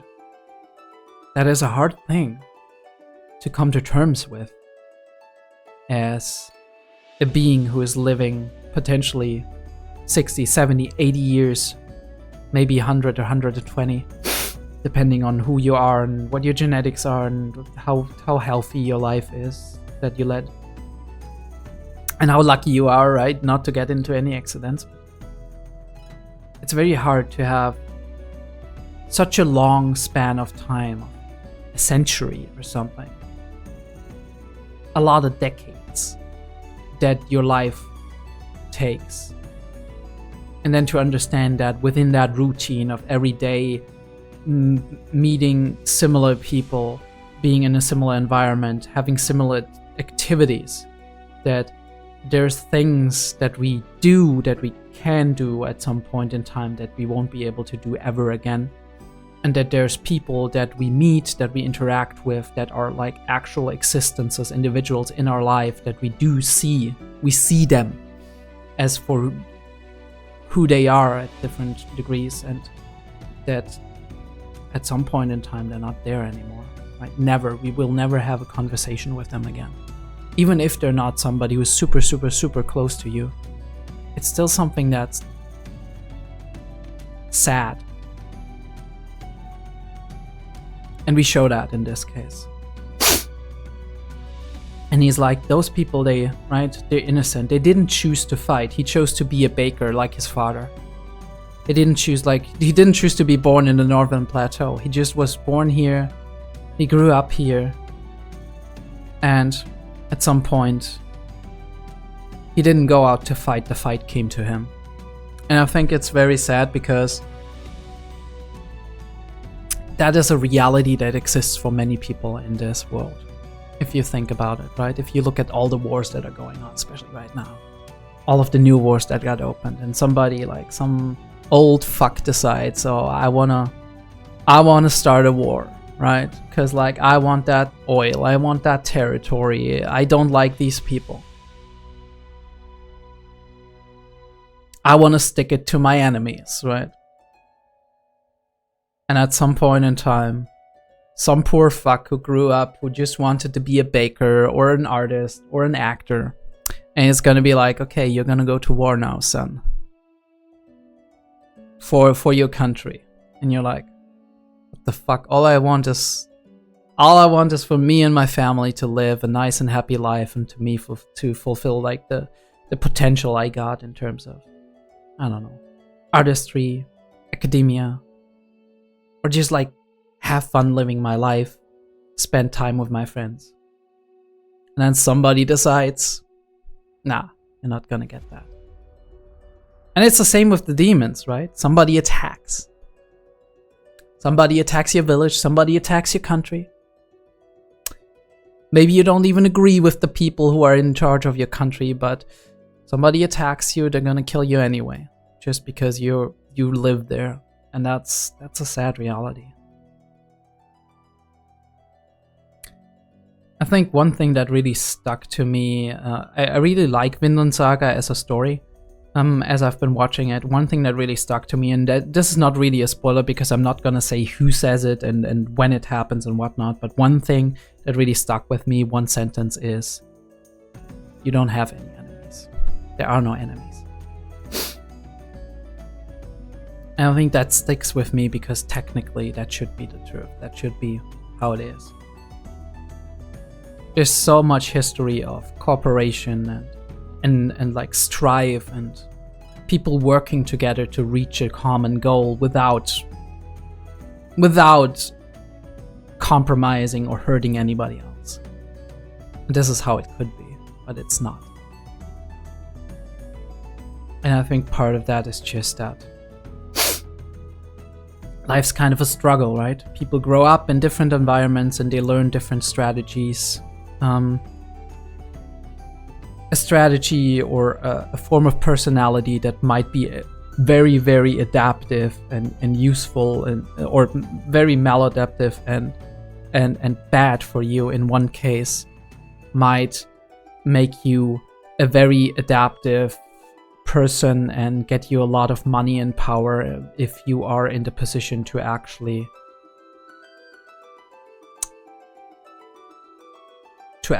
go for that. Right? A person in the working class who is unscrupulous, who is stabbing people in the back, who doesn't care a lot about morality, they might land in prison, right? Through their actions and whatnot. A person who is born, I don't know, the son of a very, very rich and influential person, they might get to be prime minister or something. Right? That's crazy. That's crazy. But yeah. And he's putting that all onto himself. He's like, why can't it be us that are dying? But that's the thing. You all chose to fight. You chose to fight for these people and protect them if you can.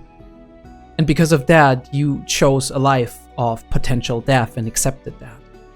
And in accepting that and learning how to fight, you do actually, paradoxically enough, increase your chances of surviving. Because even though you're going headfirst into danger, you're also well aware what that danger might be. You're much better at analyzing what capabilities your enemies do have. You are a lot more capable at defending yourself and defending others. And as a result of that, you get to see sights like these, unfortunately.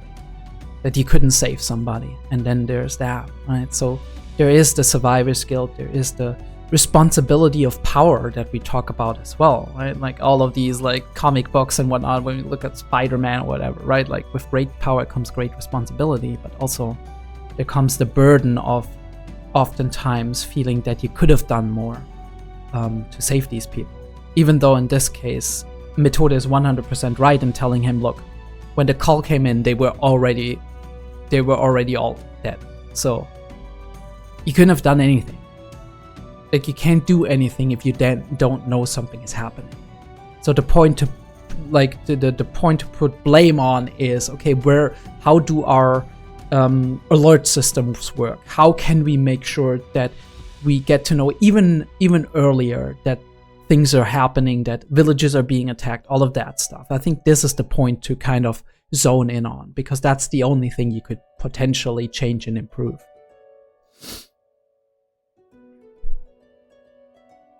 Perhaps you should rest a bit. The focus pull, great stuff. Oh, I love that. Yeah, when the bird gets one of my eyes was just put out, and suddenly we have the really cool, almost 3D-ish shot looking at the roof, and something is slowly turning as if we're just looking around and looking, okay, where does the enemy come from, right? Are we surrounded? Stuff like that. And it's really cool that we see Methode's point of view, because we see what she's seeing. She's like seeing the outlines of mana, which is very interesting because Frieren and Fan are very good at hiding their mana. So she must be really, really good at detecting it. And she's like, nah, not enemies. Genau already had it charged up. He was like, have at it. And then there's that recognition. It's like, oh, it's you. Like, damn.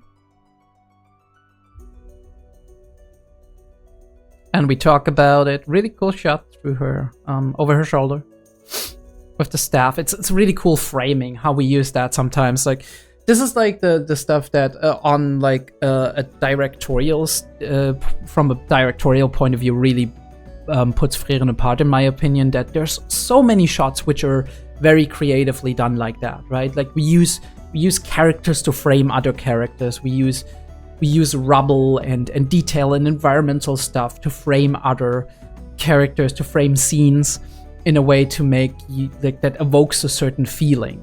In this case, like Frieren, looking over Frieren's shoulder and seeing Methode and Genau talking to us kind of makes you feel like, okay, we are observing this as Frieren and Frieren's party, right? Fan just looking at the window is like, oh, hi there. Oh, she's so pretty. Her design, I love her design. It's so amazing, right? Especially with like the way the colors are done as well. Like her pants are red, and the navy blue of like her jacket, and the jacket extends at the back, because it's like one of these, like, I don't even know how to call them. If you know how to call them, tell me. It's a really cool like military style, almost French kind of thing. Yeah. Really cool. Again, framing, right? The outlines of the dead, basically framing the two of them. It's like, okay, my village got destroyed too. There's this point of connection, this spark of like, oh, I can relate.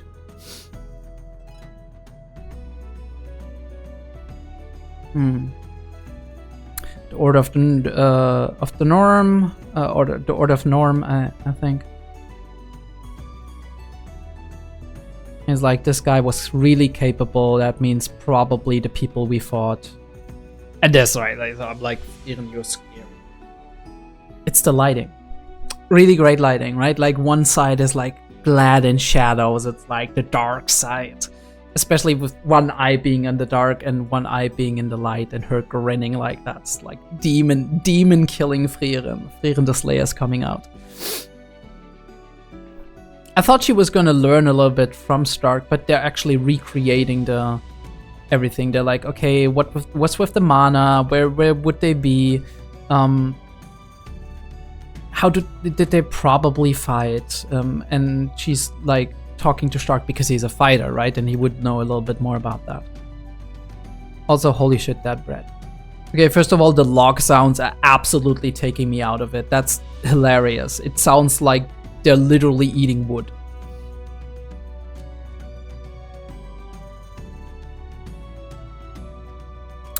These little interactions, the gazes, the little smiles and all of that, it's really cool. And she's like... she's a weird one for sure, but in a fun way.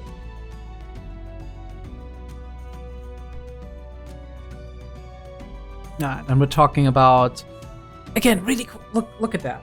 How it divides them. Stark is leaning against the pillar, and the pillar is kind of dividing the shot between Stark's side and and 𝕥𝕚𝕞𝕡𝕤's side. And 𝕥𝕚𝕞 is even like kind of looking away and trying to like, he's not, it's almost like he's subconsciously trying not to let out any emotion towards Stark. But also his hand is reaching into Stark's part of the frame and touching his shoe. So there is a connection. There is a back and forth. It exists. And he's warming up to it, right? You see that, right? Looking down, thinking about it for a second, and being like, okay, I'll engage in conversation. And he's explaining it to him, like, and now they're in the same shot. They're in the same frame.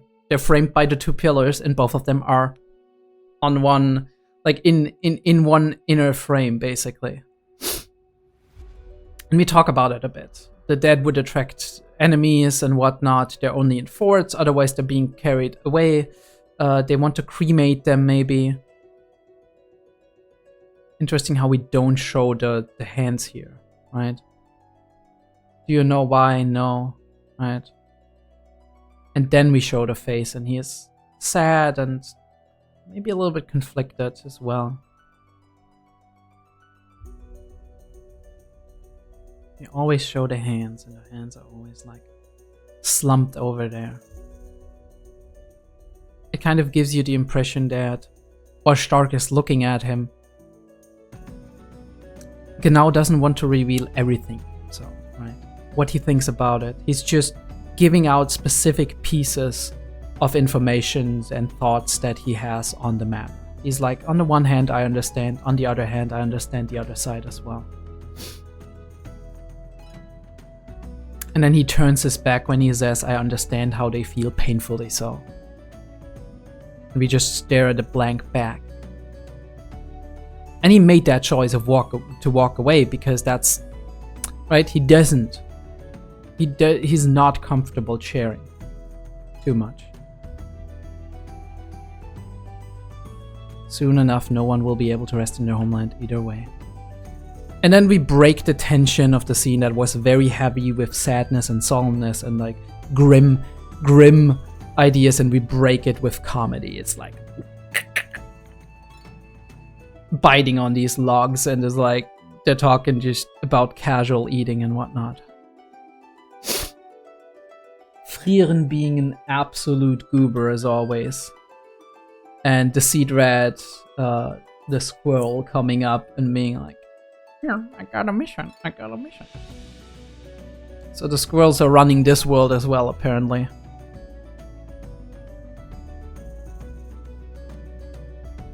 And they talk about like how part of the duty of serious students is actually going on demon hunting missions, probably just to train them and also get them to find out new magic stuffs and make new discoveries, and maybe also further the reputation of the Association of Magic and whatnot.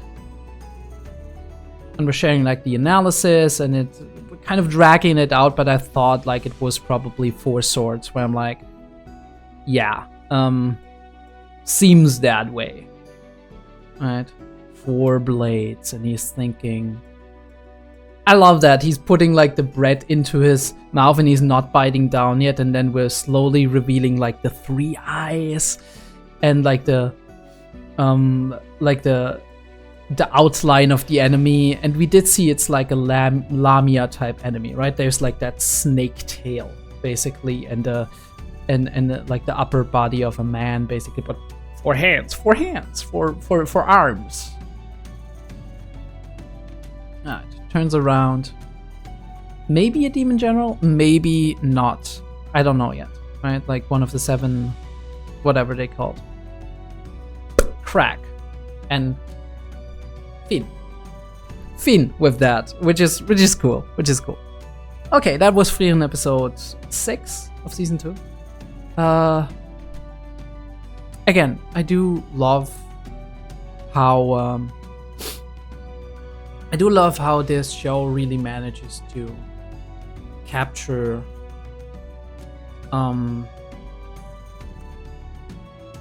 I love how this show manages to capture this atmosphere of adventure, of a journey, rather than oh, there's this episode where this guy attacks, and there's this episode where this happens and whatnot. It's more like a continuous journey. And as such, there's episodes which are very low energy, which are very like chill and relaxed and very like moody, but they add to the atmosphere, they add to the world building, especially with the amazing OST, especially with... I haven't seen it done in an anime that well before, I gotta say. I think that is one of the things that really stick out with Frieren. I haven't seen that done in an anime, where anime are more likely to be fast-paced, action-heavy, because in most other anime you would be kind of bored if nothing was happening, if there was no big fight, or if there was no like big emotional drama or whatever. But Frieren manages to give it to you like piecemeal and pack it into a very delicious package of animation, music, and just general vibe and moodiness and atmosphere, and give you just enough characterization for all of the different cool characters that we introduced in Season 1, including Frieren, Stark, and Farron, that get continuous development, and give us a little bit something about the demons, the enemies, and the troubles of the land in general, every episode, and kind of connect that to personal stories of the regions that we travel through and the people that we meet along the way that are just one-off characters. And just manage to, in most cases, like there's 1 or 2 episodes which are kind of like, meh, right? But in most cases just manages to keep your interest up, to keep you invested, to keep you attentive for these 20 to 25 minute episodes until the big stuff happens. Cool enough animation as well, right? Like we have small little fight scenes here and there, and that's enough to satisfy the people who are really into animation and really like well done animation, because they do it really well, I think.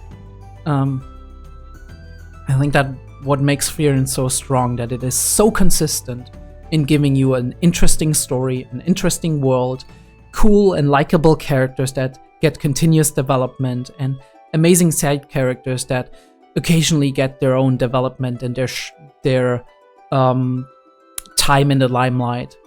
And it really feels like you are journeying with this party for years and years to come. And I think like I could watch 500 episodes of this and would not be bored, probably. But yeah, I'll see you next time for more Frieren, hopefully. I know this came out pretty late and all that. I mean, it didn't come out yet the moment I'm speaking, but I'm talking from the future perspective. And I do apologize for that, but it's just like general, like there was Easter and a lot of time delays and whatnot, and then you gotta edit it so that it gets through copyright, you know the deal. But I think I want to do it like this going forward, just like multiple episodes. I think maybe for ongoing series, you go like 2 or 3 episodes at a time when they are actually, active and whatnot. For the rest, I'll just look for bigger chunks and whatnot. We don't have that many episodes left. I think like 4 episodes or something. But I'm looking forward to them, and I hope you are too. So I'll see you next time.